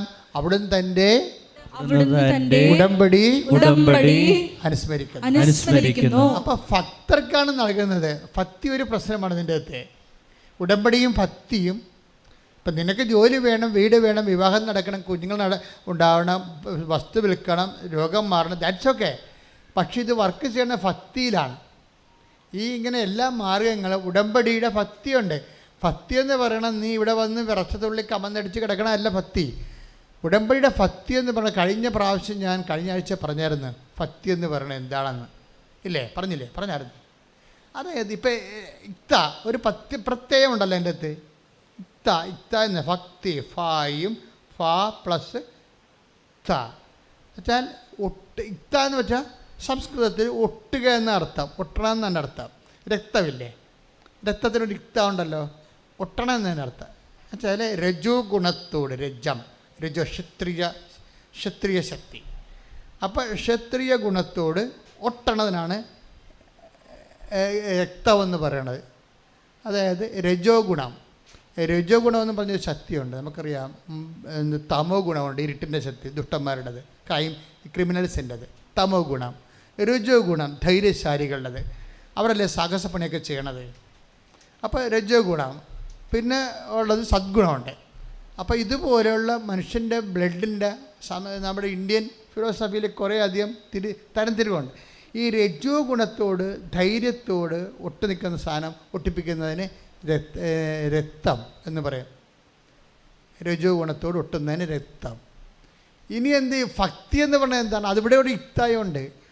ഭഗവാനോട് ഒട്ടണതിനാണ് ഭക്തി എന്ന് പറയുന്നത്. ഇവിടെ പ്രശ്നം ഭഗവാനോട് ദൈവത്തോട് മനുഷ്യൻ ഒട്ടുന്നതിന് വേണ്ടിയാണ്. ഒട്ടുന്ന എന്ത് വ്യാപാരമായാലും അത് ഭക്തിയാണ്. ശക്തമായി പലതരം പശയില്ലേ, കഞ്ഞിയുടെ പശുണ്ട്, മൈദാപ്പശുണ്ട്, ഇതെല്ലാം. കഴിഞ്ഞ ദിവസം ഞാനൊരു മുത്തൊട്ടിച്ചപ്പോഴും എൻ്റെ അമ്മ എൻ്റെ കൈയും തമ്മിൽ ഒട്ടിപ്പോയി. പിന്നെ ഞങ്ങളുടെ എല്ലാവരുടെയും കൈ ഒട്ടിപ്പോയി. ഭയങ്കര അഡിഹേഴ്സുമായിപ്പോയി. എല്ലാവരും നമ്മൾ ഒട്ടിച്ചിട്ട് പിന്നെ പുറത്തോട്ട് വരുന്നില്ല. അത്രയും ഭയങ്കര പശയായിപ്പോയി. അപ്പോൾ പലതരത്തിലുള്ള പശുണ്ട്. അപ്പോൾ ഈ ഭക്തിയിലും നമ്മൾ ഭഗവാനോട് കാണിക്കുന്ന ഭക്തിയുണ്ട്. അതിലും തന്നെ പശക്ക് പലതരം പശുണ്ട്. ചുമ്മാ നാക്കുകൊണ്ട് ഭക്തിഗാനം പാടിയാലും ഭഗവാനോട് ഒട്ടും. പക്ഷെ കുറച്ച് കഴിയുമ്പോൾ പറഞ്ഞു പോകും. ഇതാണ് പ്രശ്നം. ഇത് പ്രശ്നമാണ്. നിങ്ങൾ ഉടമ്പടിയെക്കുറിച്ച് പറയുമ്പോൾ ഉടമ്പടിയും ഭക്തിയും തമ്മിൽ ഭയങ്കര ബന്ധമുണ്ട്. ഇപ്പം നമ്മൾ ഭക്തി ഗാനങ്ങൾ തന്നെ ഒരു പാട്ട് പാടിക്കഴിഞ്ഞാൽ ഭക്തിഗാനമാണെങ്കിൽ ഭക്തിയിൽ അഭിഷേകമുള്ള ഗാനം അത് പാടിക്കഴിയുമ്പോൾ നമുക്ക് ദൈവത്തോടൊരു അടുപ്പം തോന്നും, ഭഗവാനോട് നമ്മൾ ഒട്ടും. കുറച്ച് കഴിയുമ്പോൾ അത് പറഞ്ഞു പോകും. കാര്യം ഭക്തിഗാനത്തിനൊക്കെ ഒട്ടിക്കുന്നതിനൊക്കെ ഒരു പരിധിയുണ്ട്. അത് കഴിഞ്ഞാൽ പിന്നെ ഒട്ടത്തില്ല ഈ സാധനം. പശയുടെ ക്വാളിറ്റി പോലെ ഇരിക്കുന്ന സംഭവം. പക്ഷെ ഉടമ്പടിയിൽ ഉപയോഗിക്കുന്ന ഭക്തി എന്ന് പറയുന്നത് വേറെ ഒരു സംഭവമാണ്. നാക്കിൻ്റെ ചൊല്ലലല്ല. എന്താ ഉപയോഗിക്കണത്? ചെയ്യലാണ്. അത് പണ്ടാരപ്പശയാണ്. അതാണ് സാധനം. അതായത് നീ മനഃപൂർവ്വം ദൈവത്തോടുള്ള സ്നേഹത്താൽ സ്നേഹത്താൽ ഇപ്പം നമ്മൾ രോഗികളെ കാണുന്നു, അവരെ ശുശ്രൂഷിക്കുന്നു, കടുത്ത കാര്യങ്ങൾ. ഇപ്പം നിങ്ങളെ പല ആൾക്കാരും ഉപയോഗിക്കുന്നത് ചെറിയ തരം കള്ളപ്പശയാണ് ഉപയോഗിക്കുന്നത്. എന്നുവെച്ചാൽ പത്രം കൊണ്ടേ കൊടുക്കുക, അത്യാവശ്യം കാര്യങ്ങളൊക്കെ ചെയ്യുക. രോഗികളൊന്നും ആരും കാണത്തില്ലല്ലോ. അതിന് കുറച്ചുകൂടി കൂടിയ ദൈവസ്നേഹം വേണം. പ്രത്യേകിച്ച് നമുക്ക് പരിചയമില്ലാത്ത രോഗികളാണ്. പരിചയമുള്ള രോഗികളല്ല, പരിചയമില്ലാത്ത രോഗികളെ പോയി കാണുകയും അവരെ കാണാൻ ആശ്വസിപ്പിക്കുകയും ചെയ്യുന്നതിനൊക്കെ കൂടിയ പശ വേണം, കൂടിയ ഭക്തി വേണം. അതിന് സാധാരണ ആൾക്കാർ, അതുകൊണ്ടാണ് ഞാൻ പലരോടും അതായത് കൂടിയ വലിയ കാര്യങ്ങൾ നിർവഹിക്കുന്നവരെ എപ്പോഴും അതേസമയം തന്നെ വലിയ ഈ ഇൻവെസ്റ്റ്മെൻ്റ് ഉള്ളവരാണ് ചെയ്യണത്. അപ്പോൾ നമ്മളിപ്പോൾ ഉടമ്പടി പുതുക്കി കഴിയുമ്പോൾ, ഉടമ്പടി എടുക്കുമ്പോൾ ഞങ്ങളൊന്നും പറയത്തില്ല, പക്ഷേ ഉടമ്പടി പുതുക്കി കഴിയുമ്പോൾ നിങ്ങൾ പശയുടെ ബ്രാൻഡ് മാറ്റേണ്ടി വരും, ക്വാളിറ്റി മാറ്റേണ്ടി വരും. മനസ്സിലായില്ലേ? ഉടമ്പടി പുതുക്കിയിട്ട് പണ്ട് ചെയ്തതിനേക്കാൾ പിന്നെ ലൈറ്റ് വെയിറ്റ് ആയിട്ട് കാര്യങ്ങൾ ചെയ്ത് കഴിഞ്ഞാൽ നിങ്ങൾ ബ്രാൻഡഡ് കള്ളന്മാരാണ്. ഇപ്പം ഞങ്ങൾ രാവിലെ അവിടെ സംസാരിച്ച തിരട്ട് ഗ്രാമമെന്ന് പ്രഭുവച്ചൻ പറഞ്ഞു. കള്ളന്മാർ മാത്രം താമസിക്കുന്ന ഗ്രാമം തമിഴ്നാട്ടിലുണ്ടെന്ന്. തമിഴ്നാട്ടിൽ മാത്രമല്ല, ഉടമ്പടി എടുത്തതിൽ 50% കള്ളന്മാരുണ്ടാകും. അതുവെച്ചാൽ ഇവർ പുതുക്കൽ വരുമ്പോൾ ഇവർ ഉഴപ്പും. പഴയതുപോലെ പവർ കാണിക്കത്തില്ല. ആ പത്രം കൊടുക്കുമ്പോൾ ഇനി ഇത് കൊടുക്കുക, ഇത് കൊടുത്ത് അവസാനിപ്പിക്കുക, എപ്പോഴും കൊടുത്തേക്കാമെന്നൊക്കെ പറഞ്ഞുകൊണ്ട് ഇവർ മുമ്പത്തേക്ക് ഉഴപ്പും. ചില ആൾക്കാർ കുറച്ചുകൂടി തീഷ്ണമതികളായി മാറും. കാര്യം ഇത് വർക്ക് ചെയ്യണത് ഭക്തിയിലാണ് വർക്ക് ചെയ്യണത്. ഭക്തി, നമ്മുടെ ഭക്തി ഒരു പാട്ട് പാടിയാൽ ഒട്ടണ ഭക്തി അല്ല ഇത്. ഇത് ചൊല്ലുന്ന പ്രാർത്ഥനയല്ല, ചെയ്യുന്ന പദ്ധതിയാണ്. അപ്പം ചെയ്യുമ്പോൾ ഏറ്റവും ക്ലേശകരമായി ചെയ്യണം. കാര്യം എന്തുമാത്രം സ്നേഹം കൂടുന്നുവോ ദൈവത്തോട്, അത്രയും ക്ലേശകരമായ ഭാരം നമ്മൾ ഏറ്റെടുക്കും. മനസ്സിലായേ? അതാണ് സംഭവം. എന്തുമാത്രം ഇത് ദൈവസ്നേഹമാണ്, ബേസിക്കായിട്ട് ദൈവസ്നേഹമാണ്. എന്തുമാത്രം ദൈവത്തോട് നമുക്ക് സ്നേഹം തോന്നുന്നുവോ അത്രയും നമ്മൾ ദൈവത്തിന് വേണ്ടി വലിയ കാര്യങ്ങൾ ചെയ്യും. അതുകൊണ്ടാണ് അമ്മയും അത് തന്നെയല്ലേ പറയണത്. അമ്മ എന്താ പറയണത്? 1:50 വായിച്ചമോളെ. ലൂക്ക 1:49 ശക്തനായവൻ എനിക്ക് വലിയ കാര്യങ്ങൾ ചെയ്തിരിക്കുന്നു, അവിടുത്തെ നാമം പരിശുദ്ധമാണ്. അവിടുത്തെ ഭക്തരുടെ മേൽ തലമുറകൾ തോറും അവിടുന്ന് കരുണ വർഷിക്കും. അതായത് ഭക്തി വർദ്ധിക്കുന്നതനുസരിച്ച് ലൂക്ക 1:50 എന്താ പറയണത്? ഒന്ന് പറഞ്ഞ്, അവിടുത്തെ ഭക്തരുടെ മേൽ അവിടുന്ന് തലമുറകൾ തോറും കരുണ വർഷിക്കും. അപ്പോൾ വലിയ കാര്യങ്ങൾ ചെയ്യണതും ഭക്തിയിൽ വലിയ കാര്യങ്ങൾ ചെയ്യുമ്പോഴെന്താ പറ്റും? തലമുറകൾക്ക് ബ്ലെസ്സിങ് കിട്ടും. പക്ഷേ നിൻ്റെ ഇപ്പം അമ്മ മകൾക്ക് വേണ്ടി പ്രാർത്ഥിക്കുന്നു അല്ലേ? ഇവിടെ വരുമ്പോൾ ഒത്തിരി പേര് വരുന്നുണ്ടല്ലോ, അമ്മമാർ മകൾക്ക് വേണ്ടി പ്രാർത്ഥിക്കുന്നത്. പക്ഷേ മകൾക്ക് വേണ്ടി പ്രാർത്ഥിക്കുന്ന തലമുറയാണല്ലോ, വേറെ തലമുറയല്ലേ. പേരക്കിടാങ്ങൾക്ക് വേണ്ടി പ്രാർത്ഥിക്കുന്ന അമ്മമ്മമാരും വരുന്നുണ്ട്. ഞങ്ങളിവിടെ ഉടമ്പടി ആവതില്ലെങ്കിൽ എടുപ്പിക്കത്തില്ലെന്നേ ഉള്ളൂ. കാര്യം അവർക്കത് ചെയ്യാൻ പറ്റത്തില്ല. ചെയ്യാൻ പറ്റും. ഇപ്പോൾ ഇന്നലെ 75 വയസ്സ് കോഴിക്കോട് നിന്നൊരു നോൺ ക്രിസ്ത്യനായിട്ടുള്ള അമ്മാമ്മ വന്നു. എന്നാ പവറാ! അവരോട് പറഞ്ഞാൽ അവർ ശരിക്കും പറഞ്ഞാൽ 17 വയസ്സുകാരെ പോലെ അവർ സംഭവം ചെയ്യും. അത്രയും പവർ. 70 വയസ്സുണ്ടെന്ന് ഒരു കാര്യമില്ല. ഞങ്ങൾ നോക്കണ വയസ്സല്ല, ഇവർക്ക് ചെയ്യാനുള്ള ആംബിയർ ഉണ്ടെന്നാണ് ഞങ്ങൾ നോക്കണത്. വയസ്സൊക്കെ പറയുന്നുണ്ടെങ്കിൽ ഞങ്ങളുടെ മനസ്സിരിപ്പ്, ഞങ്ങളുടെ അസസ്മെൻറ്റിൽ എന്താ ചെയ്യണം. അതുകൊണ്ടല്ലേ ചില വയസ്സന്മാരെ കാണുന്നില്ല ഉടമ്പെടുക്കണത്. അതെന്താ വെച്ച് കഴിഞ്ഞാൽ അവർക്ക് ചെയ്യാനുള്ള ആംബിയറുണ്ട്. മറ്റുള്ളവർ ചുമ്മാ മരുമകളെ വീട്ടിൽ ഇരുന്ന് അതെന്ത് ചെയ്യരുത്, നീ ഇവിടെ പേടി, ഇന്നലെ ഇവിടെ പേടി, ഇന്നലെ മെനയെന്ന് ഇവിടെ പോയെന്നൊക്കെ ചോദിക്കുമ്പോൾ പറയും, നിങ്ങൾ പോയി കൃപാസനത്തിൽ ഇരിക്കാൻ പറഞ്ഞു വിടും. അങ്ങനെ വന്ന് ഇവിടെ ഇരിക്കുന്ന ആൾക്കാരുണ്ട്. ഇവിടെ വന്നാലേ എന്നാ പിന്നെ ഉടമ്പടി കൊണ്ട് എടുത്തേക്കാമെന്ന് വിചാരിക്കും. അങ്ങനെയുള്ളവരെ കാണുമ്പോൾ നമുക്കറിയാം ഇവർ ചെയ്യത്തില്ല, ചുമ്മാ അഭ്യാസത്തിന് വന്നാണെന്നറിയാം, എടുപ്പിക്കത്തില്ല. പക്ഷേ എപ്പോഴും നമ്മൾ ശ്രദ്ധിക്കേണ്ട ഒരു വിഷയം എന്ന് വെച്ചാൽ, ഈശോ അമ്മ എന്താ പറഞ്ഞത്? ലൂക്ക 1:50 എന്താ പറഞ്ഞത്? അവിടുന്ന് തൻ്റെ ഭക്തരുടെ മേൽ തൻ്റെ കാരുണ്യം തലമുറകൾ തോറും പ്രദർശിപ്പിക്കും. അപ്പോൾ 2-3 പ്രശ്നമാണ് അവിടെ. അതെല്ലാം ഉടമ്പടിയാണ്. കാര്യം അവിടെ കാരുണ്യം വന്നിട്ടുണ്ട്. Not by merit but by grace. അതാണല്ലോ കാരുണ്യം, മെറിറ്റിലല്ല. അപ്പം തലമുറകളോട് കാരുണ്യം കാണിക്കും. നിൻ്റെ മക്കളോടും പേരക്കിടാങ്ങളോടും ദൈവം കാരുണ്യം കാണിക്കും. ആരുടെ? ഭക്തരുടെ മേലാണ്. ആ ഭക്തി കാണിക്കുന്ന വ്യക്തി ഭക്തി സത്യസന്ധമായിട്ടാണ് കാണിക്കണതെങ്കിലേ, സത്യസന്ധമായിട്ട് കാണിക്കണമെന്ന് പറയുമ്പോൾ എന്താണ് സംഭവം വെച്ചാൽ, ദൈവസ്നേഹമാണ്. ദൈവസ്നേഹം കൂടിയാൽ നമ്മൾ രക്തസാക്ഷി വരെ ആയിപ്പോവും. ഞാനൊക്കെ എപ്പോഴും കൊതിക്കണ ഒരു സംഭവമാണ്. എനിക്കിങ്ങനെ പനി പിടിച്ച് മരിക്കുമ്പോഴൊക്കെ ആത്മഹത്യ ചെയ്ത പോലെയുള്ളൊരു പദ്ധതി എൻ്റെ മനസ്സിനുള്ളത്. അങ്ങനെ ഒരു സുവിശേഷകൻ ഇങ്ങനെ പനി പിടിച്ച് മരിക്കണേ. സുവിശേഷകൻ സുവിശേഷം പ്രസംഗിച്ച് അതിൻ്റെ പ്രത്യാഘാതങ്ങൾ ഏറ്റാണ് ദൈവത്തിന് സാക്ഷിയായി അവൻ അത്രയും നാൾ ചെയ്ത കാര്യം സത്യസന്ധമാണെന്ന് ലോകത്തോടും ദൈവത്തോടും പറഞ്ഞുകൊണ്ടാണ് അവൻ ദൈവത്തെങ്കിലേക്ക് പോണത്. അതാണ് അപ്പോൾ അത്രയും വരെ എത്തിപ്പോകുന്നുണ്ടെങ്കിൽ, തീർച്ചയായിട്ട് എത്താൻ മനുഷ്യൻ കൊതിക്കുന്നുണ്ടെങ്കിൽ, ഭക്തിയുടെ പിന്നിൽ എപ്പോഴും നമുക്ക് ഒരു ആത്മാർത്ഥമായ സമർപ്പണം ഉണ്ടാകണം. അല്ലാതെ എന്തെങ്കിലും ഈ ലൊട്ടിലൊടുക്ക് പരിപാടി ചെയ്ത് ഉടമ്പടി ഒപ്പിക്കാമെന്ന് ആരും ധരിക്കരുത്. കാര്യം ഇത് അസസ് ചെയ്യണത് നിങ്ങൾ ചെയ്യുന്ന പ്രവൃത്തിയല്ല, ദൈവത്തോട് നിങ്ങൾ കാണിക്കേണ്ട സ്നേഹമാണ്. അതുകൊണ്ട് സങ്കീർത്തനം എന്താ പറയണത്? അവിടുന്ന് സ്നേഹത്താൽ ശ്രുതികട്ടെ ഹല്ലേലൂയ ഹല്ലേലൂയ ഹല്ലേലൂയ ഹല്ലേലൂയ ഹല്ലേലൂയ യേശുവേ നന്ദി യേശുവേ ആരാധന ഹല്ലേലൂയ ഹല്ലേലൂയ ഹല്ലേലൂയ സങ്കീർത്തനം 91:44 ശ്രുതികട്ടെ ഹല്ലേലൂയ ഹല്ലേലൂയ ഹല്ലേലൂയ യേശുവേ നന്ദി യേശുവേ സംരക്ഷിക്കും. Praise the Lord. Praise the Lord. അതായത് ഈ നമ്മൾ ആദ്യം കണ്ടത് എന്താണ്? ആദ്യം കണ്ട വചനത്തിലുണ്ടായിരുന്നത് ഭക്തിയാണ്. 111:4 നമ്മൾ കണ്ടത് എന്താണ്? തന്റെ ഭക്തർക്ക് അവിടുന്ന് ആഹാരം നൽകുന്നു. തന്റെ ഭക്തർക്ക് അവിടുന്ന് ജീവിതമാർഗം നൽകുന്നു.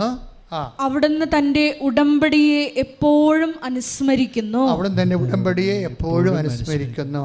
അപ്പോൾ ഭക്തർക്ക് ജീവിതമാർഗം നൽകുന്നതിൻ്റെ ബേസ്മെൻ്റ് എന്ന് പറയണത്, അടിസ്ഥാനം എന്താണ്? ദൈവം നമ്മുടെ ഉടമ്പടി അനുസ്മരിക്കുന്ന കൊണ്ടാണ്. അപ്പോൾ ദൈവം നമ്മുടെ ഉടമ്പടി അനുസ്മരിക്കണം. പിടികിട്ടിയാ? ദൈവം നമ്മുടെ നിങ്ങൾ ദൈവത്തോട് ചെയ്ത ഉടമ്പടിയെ ദൈവം അനുസ്മരിക്കണം. ദൈവം അനുസ്മരിക്കണമെങ്കിൽ എന്ത് ചെയ്യണം? നിങ്ങൾക്ക് ആ ഭക്തി എന്ന് പറഞ്ഞ ഒട്ടലില്ലേ, അതെന്തുകൊണ്ടാണ് ഒട്ടണത്? ദൈവസ്നേഹത്താലാണ് ഒട്ടണത്. 91 സങ്കീർത്തനം അതല്ലേ പറയണത്? 91:14 അല്ലേ? അവൻ സ്നേഹത്തിൽ എന്നോട് ഒട്ടി നിൽക്കുന്നതിനാൽ, അവിടുന്ന് സ്നേഹത്തിൽ എന്നോട് ഒട്ടി നിൽക്കുന്നതിനാൽ ഞാൻ അവനെ രക്ഷിക്കും. അവൻ എൻ്റെ നാമം. അപ്പോൾ ഒട്ടി നിൽക്കുമ്പോൾ രക്ഷിക്കുക മാത്രമല്ല, ദൈവം നമ്മുടെ ഉടമ്പടി അനുസ്മരിക്കും. അവിടുന്ന് സ്നേഹത്തിൽ നമ്മൾ ദൈവത്തോട് ഒട്ടി നിൽക്കുകയാണെങ്കിൽ ഉടമ്പടി അനുസ്മരിക്കും. ഉടമ്പടി അനുസ്മരിച്ചാൽ മതി. കാര്യം ദൈവം നമ്മളൊന്ന് ഓർത്താൽ മതി. നമുക്ക് ഈ അനുഗ്രഹം വരുന്നതിൻ്റെ സോഴ്സ്, ഇപ്പോൾ ആൻ്റണി പാടിയില്ലേ, വരുന്നുണ്ട് നിൻ്റെ അനുഗ്രഹം വരുന്നുണ്ട്, ആഹാരം വരുന്നുണ്ടെന്നൊക്കെ പറയണത് എന്തുകൊണ്ടാണ്? ദൈവത്തിനെ സംബന്ധിച്ചിടത്തോളം ഭക്തി, വിശ്വാസം, സ്നേഹം എല്ലാം വർക്കൗട്ട് ചെയ്യണത് ഒറ്റ ആപ്പിലാണ്, സിംഗിൾ മെമ്മറിയാണ്. അത് കുർബാന പോലും മെമ്മറി ആക്കി കളഞ്ഞതിൻ്റെ കാരണം അതാണ്. നിൻ്റെ സ്നേഹം ദൈവം അനുഭവിക്കുന്നത് നീ ദൈവത്തെക്കുറിച്ച് ഓർക്കുമ്പോഴാണ്. ദൈവത്തിൻ്റെ സ്നേഹം നീ അനുഭവിക്കുന്നതും നീ ദൈവത്തെക്കുറിച്ച് ഭക്തിയോടെ ഓർക്കുമ്പോഴാണ്. ഓർമ്മയാണ് ഇതിൻ്റെ ബേസ്മെൻ്റ് എല്ലാം. When we lost your memory, you lost your faith and your God. അതാണ് സത്യം. എന്നെങ്കിലും നീ ദൈവത്തിനെക്കുറിച്ചുള്ള ഓർമ്മ നിനക്ക് നഷ്ടമായാൽ അവിടെ വെച്ച് നീ ഭക്തനല്ലാതായി മാറും. പ്രാർത്ഥിക്കുക, കർത്താവായ ദൈവമേ, അങ്ങയെക്കുറിച്ച് സ്നേഹത്തോടെ ഓർക്കുവാൻ ആവശ്യമായ അഭിഷേകം എനിക്ക് നൽകണമേ. അതാണ് അച്ഛൻ ആദ്യമേ പറഞ്ഞത്. മക്കളെ, ഏറ്റവും വലിയ പുണ്യമെന്ന് പറയുന്നത് ഓർമ്മയാണ്. ദൈവത്തെക്കുറിച്ച് ഓർക്കുമ്പോഴുണ്ടാകുന്ന ദൈവത്തെക്കുറിച്ച് നമ്മുടെ ജീവിത അവസ്ഥകളെ അടിസ്ഥാനപ്പെടുത്താതെ തന്നെ ദൈവത്തിന് വേണ്ടി മാത്രം ഓർക്കുക കഴിഞ്ഞാൽ നീ കറക്റ്റ് ദൈവപൈതലാകും. കാര്യം ഇതൊരു ഓർമ്മയിലാണ് നീയും ദൈവവും തമ്മിലുള്ള റിലേഷൻസ് വർക്കൗട്ട് ചെയ്യണത്, ഓർമ്മയുടെ അടിസ്ഥാനത്തിലാണ്. അതുകൊണ്ടാണ് ജീസസ് പറഞ്ഞത്, do this in memory of me. ഇതെൻ്റെ ഓർമ്മയ്ക്കായി ചെയ്യുവേൻ. ഇത് ഓർക്കുമ്പോഴെല്ലാം നമുക്ക് ചുമ്മാ ഇങ്ങനെ അപ്പം മുറിച്ച് ഓർക്കാൻ പറ്റത്തില്ല. അപ്പം മുറിക്കുമ്പോഴെല്ലാം നിങ്ങൾ ഓർക്കേണ്ടത്. Take the word of God, Saint Paul reference. ശ്രദ്ധിക്കേണ്ടത്, ഇത് ചെയ്യുമ്പോഴെല്ലാം അവൻ്റെ പീഡാനുഭവത്തെക്കുറിച്ച് ഓർക്കുന്നു, അവൻ്റെ തിരുമരണത്തെക്കുറിച്ച് ഓർക്കുന്നു. ശ്രദ്ധിക്കട്ടെ. നിങ്ങൾ ഈ അപ്പം ഭക്ഷിക്കുകയും ഈ പാത്രത്തിൽ നിന്ന് പാനം ചെയ്യുകയും ചെയ്യുമ്പോഴെല്ലാം കർത്താവിന്റെ മരണം അവന്റെ പ്രത്യാഗമനം വരെ പ്രഖ്യാപിക്കുകയാണ് ചെയ്യുന്നത്. ഇതാണ് അവസ്ഥ. അതായത് ഇത് നിങ്ങൾ അവൻ്റെ അപ്പം അവൻ്റെ നാമത്തിൽ മുറിച്ച് കഴിയുമ്പോൾ നമ്മൾ എന്താ ഓർക്കേണ്ടത്? കർത്താവിൻ്റെ മരണമാണ് ഓർക്കുന്നത്. എന്നുവരെ ഓർക്കും? അവൻ്റെ പ്രത്യാഗമനം വരെ ഓർക്കും ഇവിടെ. അതുകൊണ്ടാണ് മാസിനേക്കാൾ കുർബാനയേക്കാൾ വലിയതൊന്നും ദൈവത്തിന് സ്ഥാപിക്കാൻ പറ്റത്തില്ല എന്ന് വിശുദ്ധന്മാർ പറയണത് അതാണ്. കുർബാന സ്ഥാപിക്കുന്നതിനേക്കാൾ വലുത്. കാര്യം അത് ഓർമ്മയുടെ ഏറ്റവും സൊഫിസ്റ്റിക്കേറ്റ് ആയിട്ടുള്ള, ഏറ്റവും റിഫൈൻഡ് ആയിട്ടുള്ള, ദൈവത്തെ നമുക്ക് ഓർക്കാനും നമുക്ക് ദൈവത്തെ ഓർക്കാനും, ദൈവസ്നേഹത്തിലും ദൈവത്തിന് നമ്മളുടെ സ്നേഹത്തിൽ നിറയാനും നമുക്ക് ദൈവത്തോടെ സ്നേഹത്തിൽ നിറയാനും. അതുതന്നെ ഇവിടെ എഴുതിയിരിക്കുന്നത് എന്താണ്? അവിടുന്ന് നമ്മൾക്ക് എന്തുകൊണ്ടാണ് ഈ ഫത്തിനെ അനുസ്മരിക്കാൻ കാരണം എന്താണ്? 91:14 വായിച്ചതിൻ്റെ 91 നമ്മൾ ആദ്യം അതായത് അവിടുന്ന് തൻ്റെ സ്നേഹത്താൽ തൻ്റെ ഭക്തർക്ക് അവിടുന്ന് ആഹാരം നൽകുന്നു, അവിടുന്ന് തൻ്റെ ഉടമ്പടിയെ എപ്പോഴും അനുസ്മരിക്കുന്നു. ഇതാണ് പ്രശ്നം. ഈ അനുസ്മരണം എന്ന് പറഞ്ഞൊരു സംഭവമാണ് ആധ്യാത്മികതയുടെ ആൽഫയും ഒമേഗയും. എന്താ പ്രശ്നം വെച്ച് കഴിഞ്ഞാൽ ഇതൊരു ഓർമ്മയാണ്. കാര്യം ദൈവം നമ്മളെ ഓർക്കുന്നു. ഉടമ്പടിയെ പോലെ ദൈവത്തെ നമ്മളെ കൊണ്ട് ദൈവത്തിന് നമ്മളെ ഓർക്കാൻ പറ്റിയ ഒരു സംവിധാനമില്ല. നിങ്ങൾ ചോദിക്കുമ്പോൾ ഞങ്ങൾക്ക് IELTS പാസ്സാകണം, അതുപോലെ എന്തെങ്കിലും വസ്തു വിൽക്കണം എന്നൊക്കെ പറഞ്ഞുകൊണ്ട് എഴുതി പോകണല്ലേ, അതല്ല സംഭവം. It's A bilateral agreement. എന്ന് വെച്ചാൽ മനുഷ്യരാശിക്ക് ദൈവത്തിന് നമ്മളെ ഓർക്കാനും നമ്മൾക്ക് ദൈവത്തെ ഓർക്കാനും അതുവഴി ദൈവം നമ്മളുടെ സ്നേഹത്താൽ നിറയാനും നിറഞ്ഞ് നമ്മളെ തണുക്കെ അനുഗ്രഹിക്കാനും ഒക്കെയുള്ള ഒരു മെക്കാനിസം എന്ന് പറയുന്നത് ഓർമ്മയാണ്. അതിൻ്റെ പ്രശ്നം ആ ഓർമ്മ, അതാണ് ആ ഓർമ്മയെക്കുറിച്ചാണ് 111:4 പറയണത്. എന്താണ്? അവിടുന്ന് തൻ്റെ ഭക്തർക്ക് ആഹാരം ജീവിതമാർഗം നൽകുന്നു. പിന്നെ എന്താണ്? അവിടുന്ന് തൻ്റെ ഉടമ്പടിയെ എപ്പോഴും അനുസ്മരിക്കുന്നു. അപ്പം അനുസ്മരിക്കുക എന്ന് വെച്ചാൽ നമ്മൾ ഉടമ്പടിയെ ദൈവം അനുസ്മരിക്കണമെന്നുണ്ടെങ്കിൽ നമുക്ക് അതിന് തക്ക ദൈവസ്നേഹം ഉണ്ടാകണം. കാര്യം എന്താണ്? ഭക്തിയല്ലേ, ഭക്തർക്കല്ലേ, ഭക്തരുടെ ഉടമ്പടിയല്ലേ അനുസ്മരിക്കണത് അല്ലേ? ദൈവം ഭക്തരുടെ ഉടമ്പടിയാണ് അനുസ്മരിക്കണത്. ഭക്തി എന്ന് പറഞ്ഞാൽ എന്താണ്? അതിൻ്റെ ബേസിക് എന്താണ്? ദൈവസ്നേഹമാണ്. അതുകൊണ്ടാണ് ബൈബിൾ പറയണത് ഭക്തി ഒട്ടി നിൽക്കുന്ന പരിപാടിയാണെങ്കിലും ശരിക്കും ഒട്ടിക്കണേ എന്താണ്? അവിടുന്ന് സ്നേഹത്തിൽ. Take the word of God 91 സങ്കീർത്തനം ശ്രദ്ധിക്കട്ടെ. 91 സങ്കീർത്തനം 14 തിരുവചനം 91:14. അവൻ സ്നേഹത്തിൽ എന്നോട് അവിടുന്ന് സ്നേഹത്തിൽ എന്നോട് ഒട്ടി നിൽക്കുന്നതിനാൽ ഞാൻ അവനെ രക്ഷിക്കും. രക്ഷ വരണതും സംരക്ഷണം വരണതും എല്ലാം വരണം എന്താണ്? നിൻ്റെ സ്നേഹത്തിൻ്റെ ലെവലനുസരിച്ചാണ്, ദൈവസ്നേഹത്തിൻ്റെ ലെവല്. അപ്പം അത് ഉടമ്പടി എൻ്റെ മക്കൾ ടാർഗറ്റ് ചെയ്യണത് ഞങ്ങൾ പറയണ നിർദ്ദേശങ്ങളും നിബന്ധനകളും അച്ചിട്ടതുപോലെ എണ്ണി ഒപ്പിച്ച് അതുപോലെ ചെയ്താൽ അങ്ങനെ ഒരു പാകത്തിനിങ്ങനെ പാചകവിധിയല്ലേ ഉടമ്പടി അല്ലേ? ഉടമ്പടി ഒരു പാചകവിധിയായിട്ട് പണിയെടുക്കാം അല്ലേ? നമുക്ക് വേണമെങ്കിൽ ഒരു ഉണ്ട ചമ്മന്തി അരക്കണമെങ്കിൽ എന്തുമാത്രം തേങ്ങ വേണം, എന്തുമാത്രം മുളക് വേണം, എത്ര കഷ്ണം മാങ്ങ വേണം എന്നൊക്കെ ഒരു പാചകവിധിയുണ്ട്. അതുപോലെ നിനക്ക് അനുഗ്രഹം കിട്ടണമെങ്കിൽ 5 രോഗികളെ കാണണം, 10 പേർക്ക് ഭക്ഷണം കൊടുക്കണം. അങ്ങനെ പാചകവിധിയല്ല ഉടമ്പടി. ഉടമ്പടി ദൈവസ്നേഹമാണ് വിഷയം. നീ ഉടമ്പടിയിലായിരിക്കുന്ന വ്യക്തിയുടെ ദൈവസ്നേഹം കൂടുന്നുണ്ടോ എന്ന് നോക്കണം. അല്ല നീ ചെയ്യണ കാര്യങ്ങളല്ല, നീ ചെയ്യണ കാര്യം സാങ്കേതികമായിട്ടാണെങ്കിൽ എന്ത് ചെയ്യും? ദൈവസ്നേഹം ഇല്ലാതെ സാങ്കേതികമായിട്ടാണ് ചെയ്യണമെങ്കിൽ വർക്കൗട്ട് ചെയ്യത്തില്ല. അത് ഒന്ന് കുറേ ദിവസം പറയുന്നില്ല, നീ മാലാഖമാരുടെ ഭാഷയെ സംസാരിച്ചാൽ പോലും സ്നേഹമില്ലെങ്കിൽ അതൊക്കെ ശൂന്യം. ശ്രദ്ധിക്കട്ടെ. ഹല്ലേലൂയ. Take the word of God. ഹല്ലേലൂയ ഹല്ലേലൂയ ഹല്ലേലൂയ ഹല്ലേലൂയ ഹല്ലേലൂയ. യേശുവേ ആരാധന, യേശുവേ നന്ദി, യേശുവേ നന്ദി, യേശുവേ മഹത്വം. ഹല്ലേലൂയ ഹല്ലേലൂയ ഹല്ലേലൂയ. 1 കൊരിന്തോസ് 13:1. 1 കൊരിന്തോസ് 13:1. ഞാൻ മനുഷ്യരുടെയും ഞാൻ മനുഷ്യരുടെയും ദൈവദൂതന്മാരുടെയും ഭാഷകളിൽ സംസാരിച്ചാലും എനിക്ക് സ്നേഹമില്ലെങ്കിൽ ഞാൻ മുഴങ്ങുന്ന ചേങ്ങലയോ ചിലമ്പുന്ന കൈത്താളമോ ആണ്. അതായത് പൗലോസ് അത്ര വലിയ കവിയല്ലായിരുന്നു. കാര്യം മുഴങ്ങുന്ന ചേങ്ങലക്കും ചിലമ്പിനുമൊക്കെ ഒരു താളമുണ്ട്. പക്ഷേ ശരിക്കും പറഞ്ഞാൽ ആ താളം പോലും ഉണ്ടാകത്തില്ല സ്നേഹമില്ലെങ്കിലും അദ്ദേഹം നമ്മുടെ ഭാഷകളെല്ലാം നമുക്ക് കമ്മ്യൂണിക്കബിൾ പോലും ആകാതെ ഇരിക്കുമെന്നാണ് പറയണത്. പക്ഷേ അതിനേക്കാൾ ഗതികേടാണ് ശരിക്കും പറഞ്ഞാൽ. അതുകൊണ്ട് എൻ്റെ മക്കൾ ചെയ്യണത് സ്നേഹരാഹിത്യമായിട്ടുള്ള എന്തെങ്കിലും ബേസ്മെൻ്റ് ഉണ്ടോ എന്ന് നോക്കണം.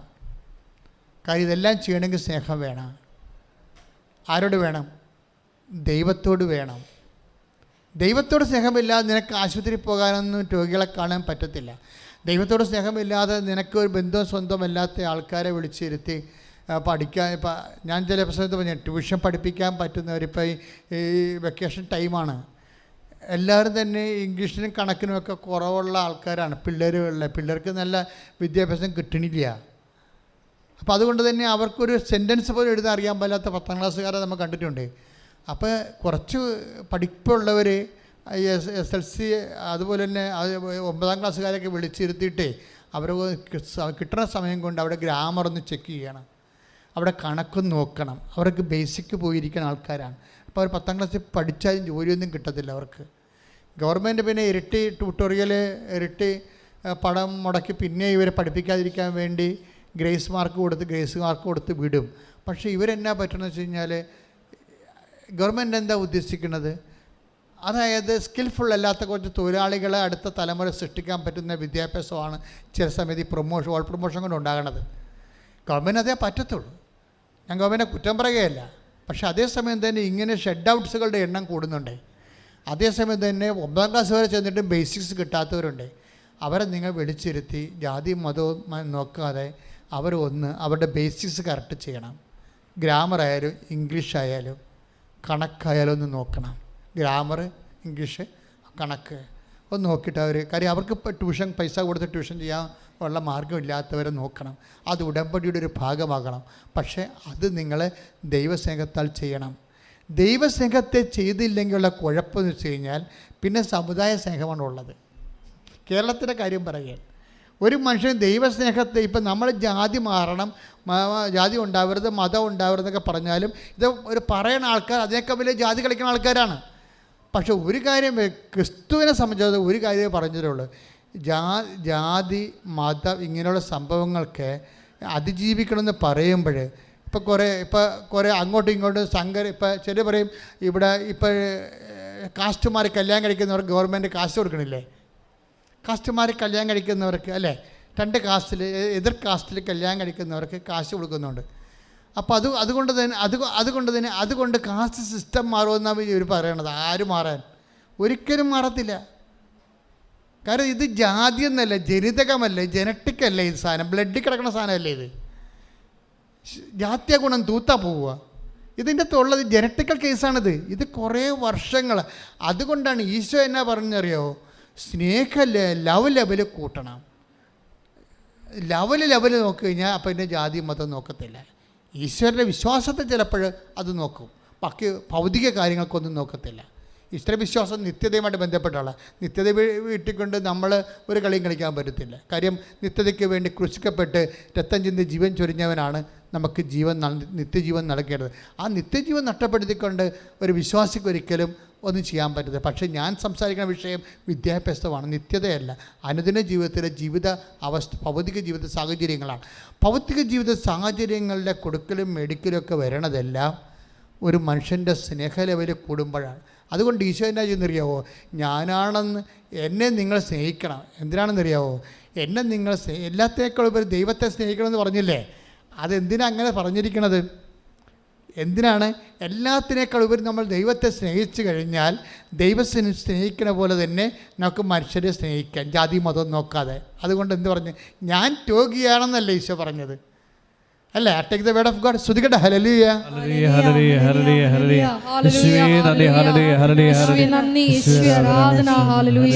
ക്രിസ്തുവിനെ സ്നേഹിക്കാൻ പറഞ്ഞു കഴിഞ്ഞാൽ നമുക്ക് ദൈവസ്നേഹം വർദ്ധിക്കുന്ന അനുസരിച്ച് കൊണ്ട് പിന്നെ എന്താ വരണത്? അത് നേരെ തിരിച്ചു വരും. എങ്ങനെ തിരിച്ചു വരും?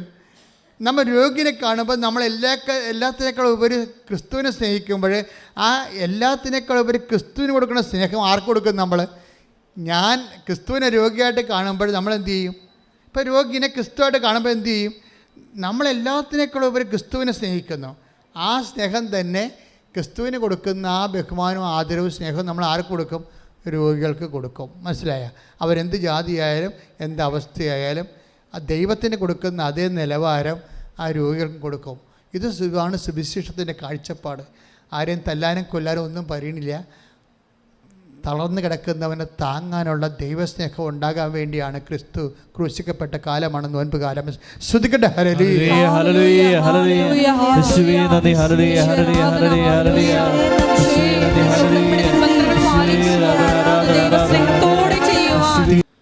Dry covenant.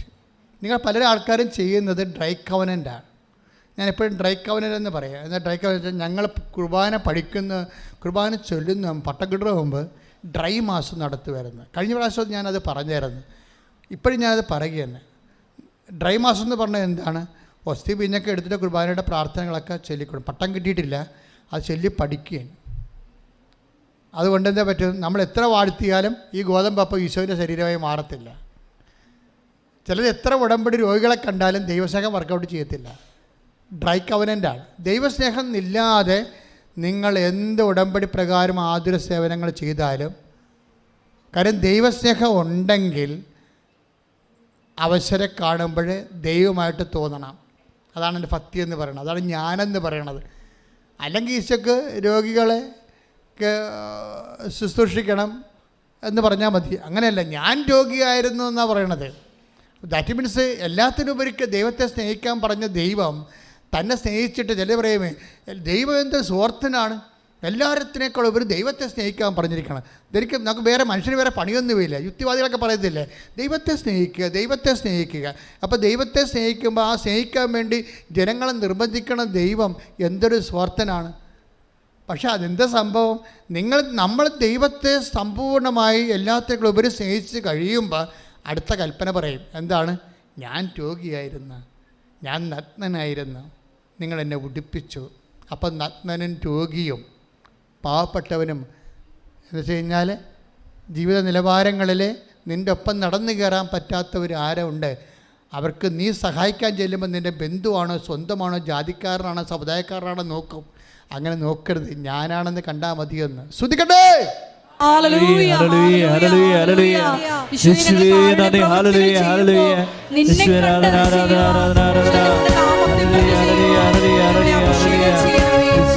കർത്താവിൻ്റെ സ്നേഹം എന്താണ്? കർത്താവ് നേരത്തെ പറഞ്ഞിട്ടുണ്ട്, ഞാൻ ജാതിയോ മതമോ ബന്ധുവോ സ്വന്തമോ ഒന്നും നോക്കിയല്ല ആൾക്കാരെ സ്നേഹിക്കണമെന്ന്. അതെന്താ പറയുക? എനിക്ക് ഇഷ്ടമുള്ളവരോട് എനിക്ക് കാരുണ്യം കാണിക്കാം. അത് ഇഷ്ടത്തിൻ്റെ പേരിലാണ്, ജാതിയുടെ പേരിലല്ല, മതത്തിൻ്റെ പേരിലല്ല, സമുദായത്തിൻ്റെ പേരിലല്ല. ദൈവത്തിൻ്റെ കൃപയും അനുഗ്രഹവും നിനക്ക് ലഭിക്കണത് ദൈവത്തിന് നിന്നോട് ഇഷ്ടം തോന്നുന്നതിൻ്റെ പേരിലാണ്. ഞാൻ പറഞ്ഞ മനസ്സിലാകുന്ന നിങ്ങൾക്ക് ഈ ഉടമ്പടി എടുത്തിരിക്കുന്ന കക്ഷികളെ നിങ്ങൾക്ക് ഇത് വർക്കൗട്ട് ചെയ്യുമ്പോൾ ദൈവത്തിന് നിങ്ങളോട് ഇഷ്ടം തോന്നുന്നതെന്നാണ് ഈ പറഞ്ഞതിൻ്റെ അർത്ഥം. ക്ലിയർ അല്ലേ? വേറെ ഒന്നും ചിന്തിച്ച് കളി കയറേണ്ട കാര്യമില്ല. ഞാൻ നിങ്ങളോട് പറഞ്ഞ ഇത്തരം, അതായത് ഈ ഉടമ്പടി എടുത്തിരിക്കുന്ന കക്ഷികളോട് ദൈവത്തിന് ഇഷ്ടം തോന്നണം. എന്താ കാരണം? ഈ ദൈവസ്നേഹം രൂപപ്പെടുത്തി വന്നാൽ, അത് ഉടമ്പടി ബേസ്മെൻറ്റിലാണല്ലോ ദൈവസ്നേഹം നമ്മളിൽ രൂപപ്പെടുത്തി വരണത്. കാര്യം അത് ഭക്തിയിൽ അടിസ്ഥാനമാണ്. ഭക്തി ദൈവസ്നേഹത്താൽ ഒട്ടുന്ന വിഷയമാണെന്ന് സങ്കീർത്തനം 91:14 പറഞ്ഞില്ലേ. അപ്പോഴേ ഈ ഉടമ്പടിയിൽ ലക്ഷ്യം എന്താണ്? ദൈവസ്നേഹം വർദ്ധിപ്പിക്കുക. അപ്പോഴെന്ത് പറ്റും? നിനക്ക് ദൈവത്തിന് നിന്നോട് ഇഷ്ടം തോന്നും. കാര്യം ദൈവത്തിനെ സംബന്ധിച്ചിടത്തോളം വേറെ ഒരു ഗ്രൗണ്ടും ഇല്ല. എന്താണ്? എനിക്ക് ഇഷ്ടമുള്ളവരോട് അങ്ങനെ ഒരു വചനമുണ്ട്. എന്താ വചനം? സങ്കീർത്തനം റോമ 9:15 എടുത്തേ. ശ്രദ്ധിക്കട്ടെ.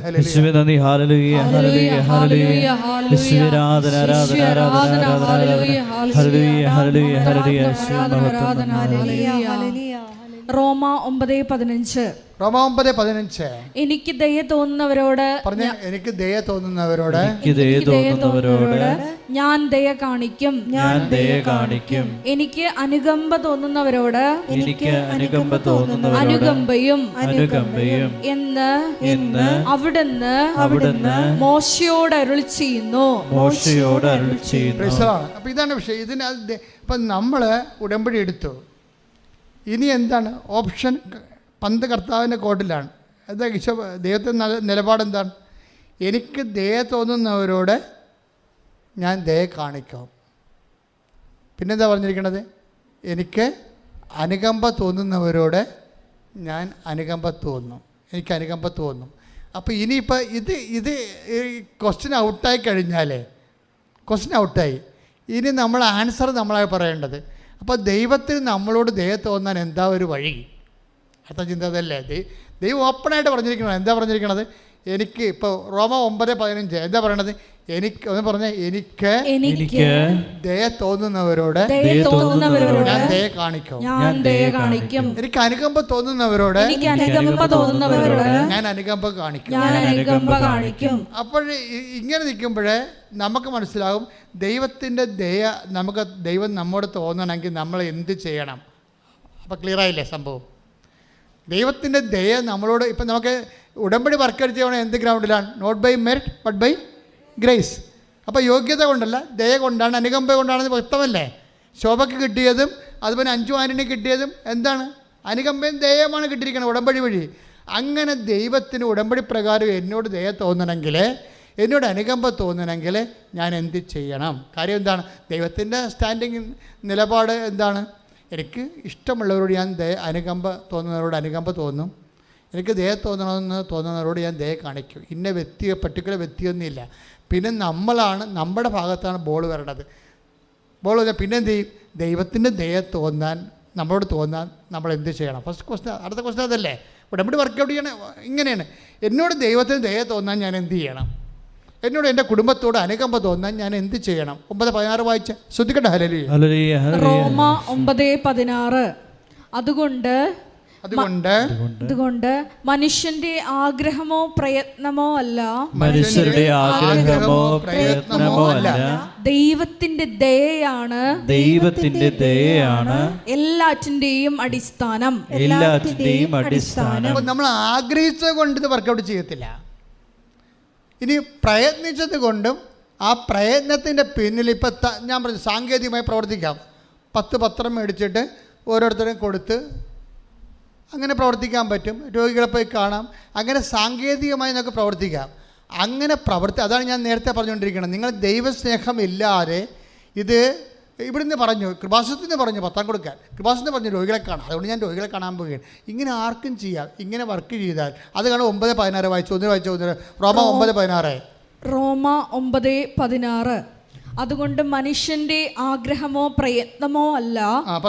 അതുകൊണ്ട് മനുഷ്യന്റെ ആഗ്രഹമോ പ്രവർത്തനമോ അല്ല, ദൈവത്തിന്റെ ദയയാണ്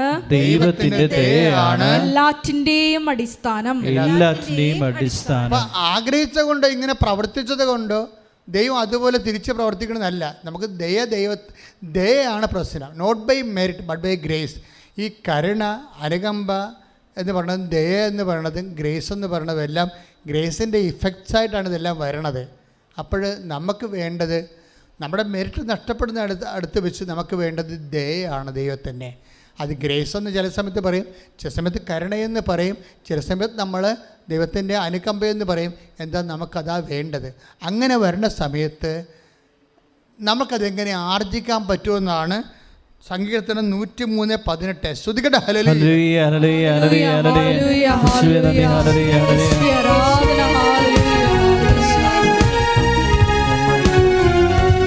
ആരാധനയും സ്തുതിയും പുകഴ്ചയും 103:18. 103-ാം സങ്കീർത്തനം 17-18 തിരുവചനങ്ങൾ. എന്നാൽ കർത്താവിന്റെ കാരുണ്യം അവിടുത്തെ ഭക്തരുടെ മേൽ എന്നേക്കും ഉണ്ടായിരിക്കും. എന്നാൽ കർത്താവിന്റെ കാരുണ്യം, എന്നാൽ കർത്താവിന്റെ കാരുണ്യം അവിടുത്തെ ഭക്തരുടെ മേൽ, അവിടുത്തെ ഭക്തരുടെ മേൽ എന്നേക്കും ഉണ്ടായിരിക്കും. അവിടുത്തെ നീതി, അവിടുത്തെ നീതി തലമുറകളോളം നിലനിൽക്കും. അവിടുത്തെ ഉടമ്പടി പാലിക്കുന്നവരുടെയും അവിടുത്തെ കൽപ്പനകൾ ശ്രദ്ധാപൂർവം അനുസരിക്കുന്നവരുടെയും മേൽ തന്നെ. ഇപ്പൊ എന്തൊരു പ്രോബ്ലം എന്ന് മനസ്സിലായില്ലേ? അതായത് ദൈവത്തിന്റെ പ്രഖ്യാപിത നിലപാടിൽ നിന്ന്, പ്രഖ്യാപിത നിലപാട് എന്താണ്? റോമ 9:15. Take the word of God, repeat, read. Hallelujah ഹല്ലേലൂയ യേശുവേ നന്ദി ആരാധന. 9:16. അതുകൊണ്ട് മനുഷ്യന്റെ ആഗ്രഹമോ പ്രയത്നമോ അല്ല, ദൈവത്തിന്റെ ദയയാണ് എല്ലാറ്റിന്റെയും അടിസ്ഥാനം. ദയയാണ് അടിസ്ഥാനം. അപ്പം ദയയാണ് അടിസ്ഥാനമെങ്കിൽ ദൈവത്തിൻ്റെ നിലപാടെന്താണ്? 9:15. റോമ 9:15. Take up word, read it. Hallelujah ഹല്ലേലൂയ യേശുവേ നന്ദി. റോമ 9:15. എനിക്ക് ദയ തോന്നുന്നവരോട് ഞാൻ ദയ കാണിക്കും. എനിക്ക് ദയ തോന്നുന്നവരോട് ഞാൻ ദയ കാണിക്കും. എനിക്ക് അനുകമ്പ തോന്നുന്നവരോട് അനുകമ്പയും. അപ്പൊ നമ്മുടെ പ്രവർത്തനവും ആഗ്രഹവും അല്ല 9:16 പറയുന്ന പോലെ ദൈവത്തിന് ദയ കിട്ടാനുള്ള ഒരു മാർഗം. ദൈവത്തിന് ദയ കിട്ടാനുള്ള മാർഗം എന്താണ്? അതാണ് സങ്കീർത്തനം 103:18 പറയുന്നത്. എന്താണത്?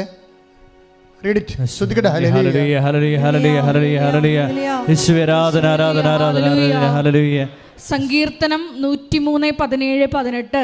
എന്നാൽ കർത്താവിന്റെ കാരുണ്യം അവിടുത്തെ ഭക്തരുടെ മേൽ എന്നേക്കും ഉണ്ടായിരിക്കും. അവിടുത്തെ നീതി തലമുറകളോളം നിലനിൽക്കും.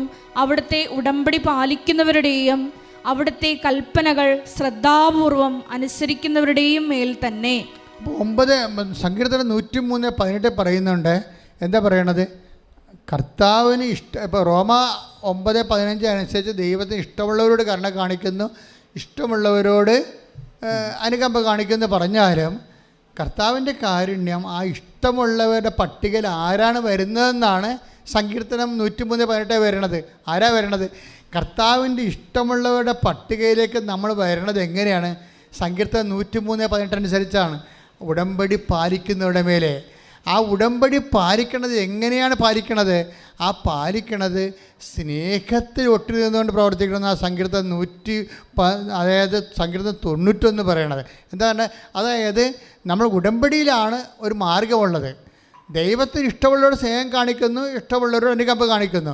പക്ഷേ ദൈവത്തിന് ഇഷ്ടമുള്ളവരായ നമ്മൾ മാറാൻ നിശ്ചയിച്ചിരിക്കുന്ന സംവിധാനം ഉടമ്പടിയാണ്.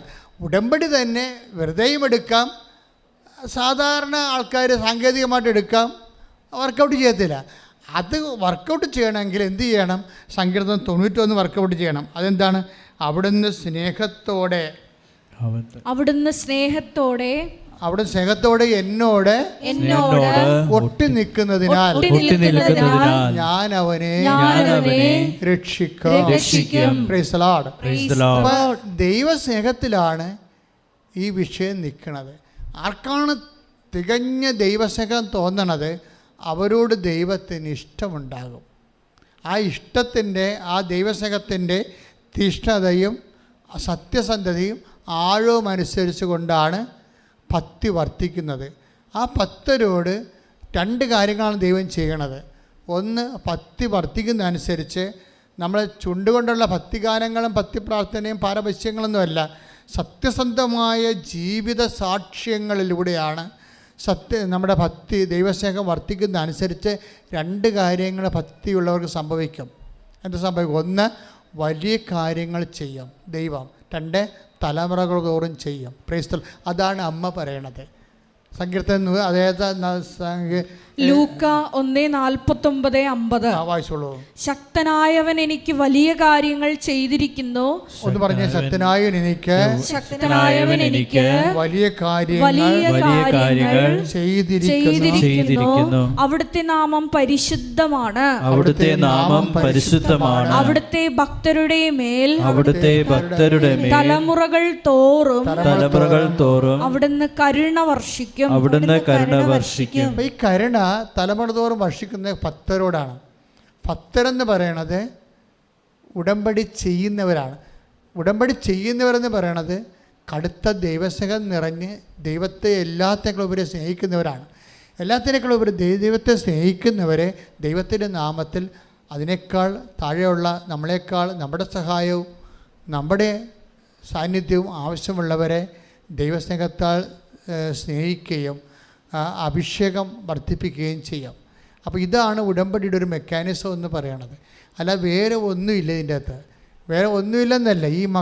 ഈ കാലഘട്ടത്തിൽ പറഞ്ഞിട്ട് ഈ ഏറ്റവും പ്രക്ഷുബ്ധമായൊരു കാലഘട്ടത്തിൽ മനുഷ്യൻ ഈ ലോകത്ത് നിരന്തരം എല്ലാ ദിവസവും സാക്ഷ്യം പറയുകയാണ്. എല്ലാ ദിവസവും കൃപാസനത്തിൻ്റെ ഒരു സാക്ഷ്യത്തിന് എന്തുകൊണ്ടാണ് ഇന്നലെ മേഞ്ഞിട്ട സാക്ഷ്യം 1.25 ലക്ഷം പേര് ഉടനെ കണ്ടത്? എന്തുകൊണ്ടാണ്? സാക്ഷ്യം ഇടിപെട്ടായത് കൊണ്ടാണ്.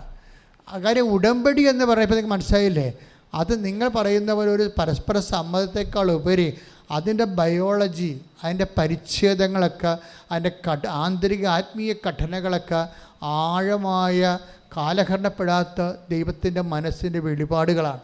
അതാണ് ഇക്കാലങ്ങളിൽ നമ്മുടെ ജീവിത അവസ്ഥകളിലേക്ക് ദൈവം നമ്മളെ വെളിപ്പെടുത്തി നമ്മളെ ദൈവം അനുദിനം ഉടമ്പടിയിലൂടെ അനേകം മക്കളെ ശക്തിപ്പെടുത്തിക്കൊണ്ടിരിക്കുന്നത്. അതുകൊണ്ട് ഉടമ്പടി എടുത്തിട്ടുള്ളവരെ, ഇവിടെ തീർത്ഥാടനത്തിൽ ഇരിക്കുന്നവരും ഓൺലൈനിൽ എന്നെ ശ്രവിക്കുന്നവരും ഈ ധ്യാനം എപ്പോഴെല്ലാം എവിടെ ചെയ്യാൻ കൂടുന്നു അപ്പോഴെല്ലാം സത്യാവസ്ഥകൾ മനസ്സിലാക്കി, കോർട്ട് ദി മാറ്റർ, ആന്തരികതയിൽ എന്താണ് ഉടമ്പടി എന്ന് മനസ്സിലാക്കി അതിനെ സത്യസന്ധമായി ബുദ്ധിപരമായി പരിശോധിച്ച് ഹൃദയം കൊണ്ട് ചെയ്ത് സുവിശേഷത്തിൻ്റെ എക്കാലത്തെയും വലിയ സാക്ഷികളായി മാറാൻ നമുക്ക് ശ്രമിക്കാം. പ്രാർത്ഥിക്കുക. കർത്താവായ ദൈവമേ, ഉടമ്പടിയുടെ ആത്മാവറിഞ്ഞ്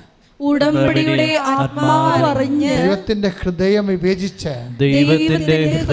വിവേചിച്ച് സുവിശേഷത്തിന്റെ ജ്വലിക്കുന്ന സാക്ഷികളായി മാറാൻ ഞങ്ങളെ ഈ ആരാധനയിൽ അഭിഷേകം ചെയ്യണമേ. ഉടമ്പടിയിൽ വെച്ചിരിക്കുന്ന വിഷയങ്ങളെക്കാൾ ഏറ്റവും വലുതാണ് ദൈവവും ഞാനുമായിട്ടുള്ള സ്നേഹബന്ധം. എന്ന സത്യം തിരിച്ചറിഞ്ഞ ദൈവത്തിൽ അഭയം പ്രാപിക്കാൻ, ജീവിക്കാൻ പരിശുദ്ധമ്മയുടെ മാധ്യസ്ഥത്തിലെ ഈശോയുടെ നാമത്തിൽ പ്രാർത്ഥിക്കുന്ന പരമപിതാവേ, മഹത്വം ഉണ്ടായിരിക്കട്ടെ. ഹല്ലേലൂയ. യേശുവേ നന്ദി. ഹല്ലേലൂയ ഹല്ലേലൂയ ഹല്ലേലൂയ. യേശുവേ നന്ദി. ഹല്ലേലൂയ ഹല്ലേലൂയ ഹല്ലേലൂയ.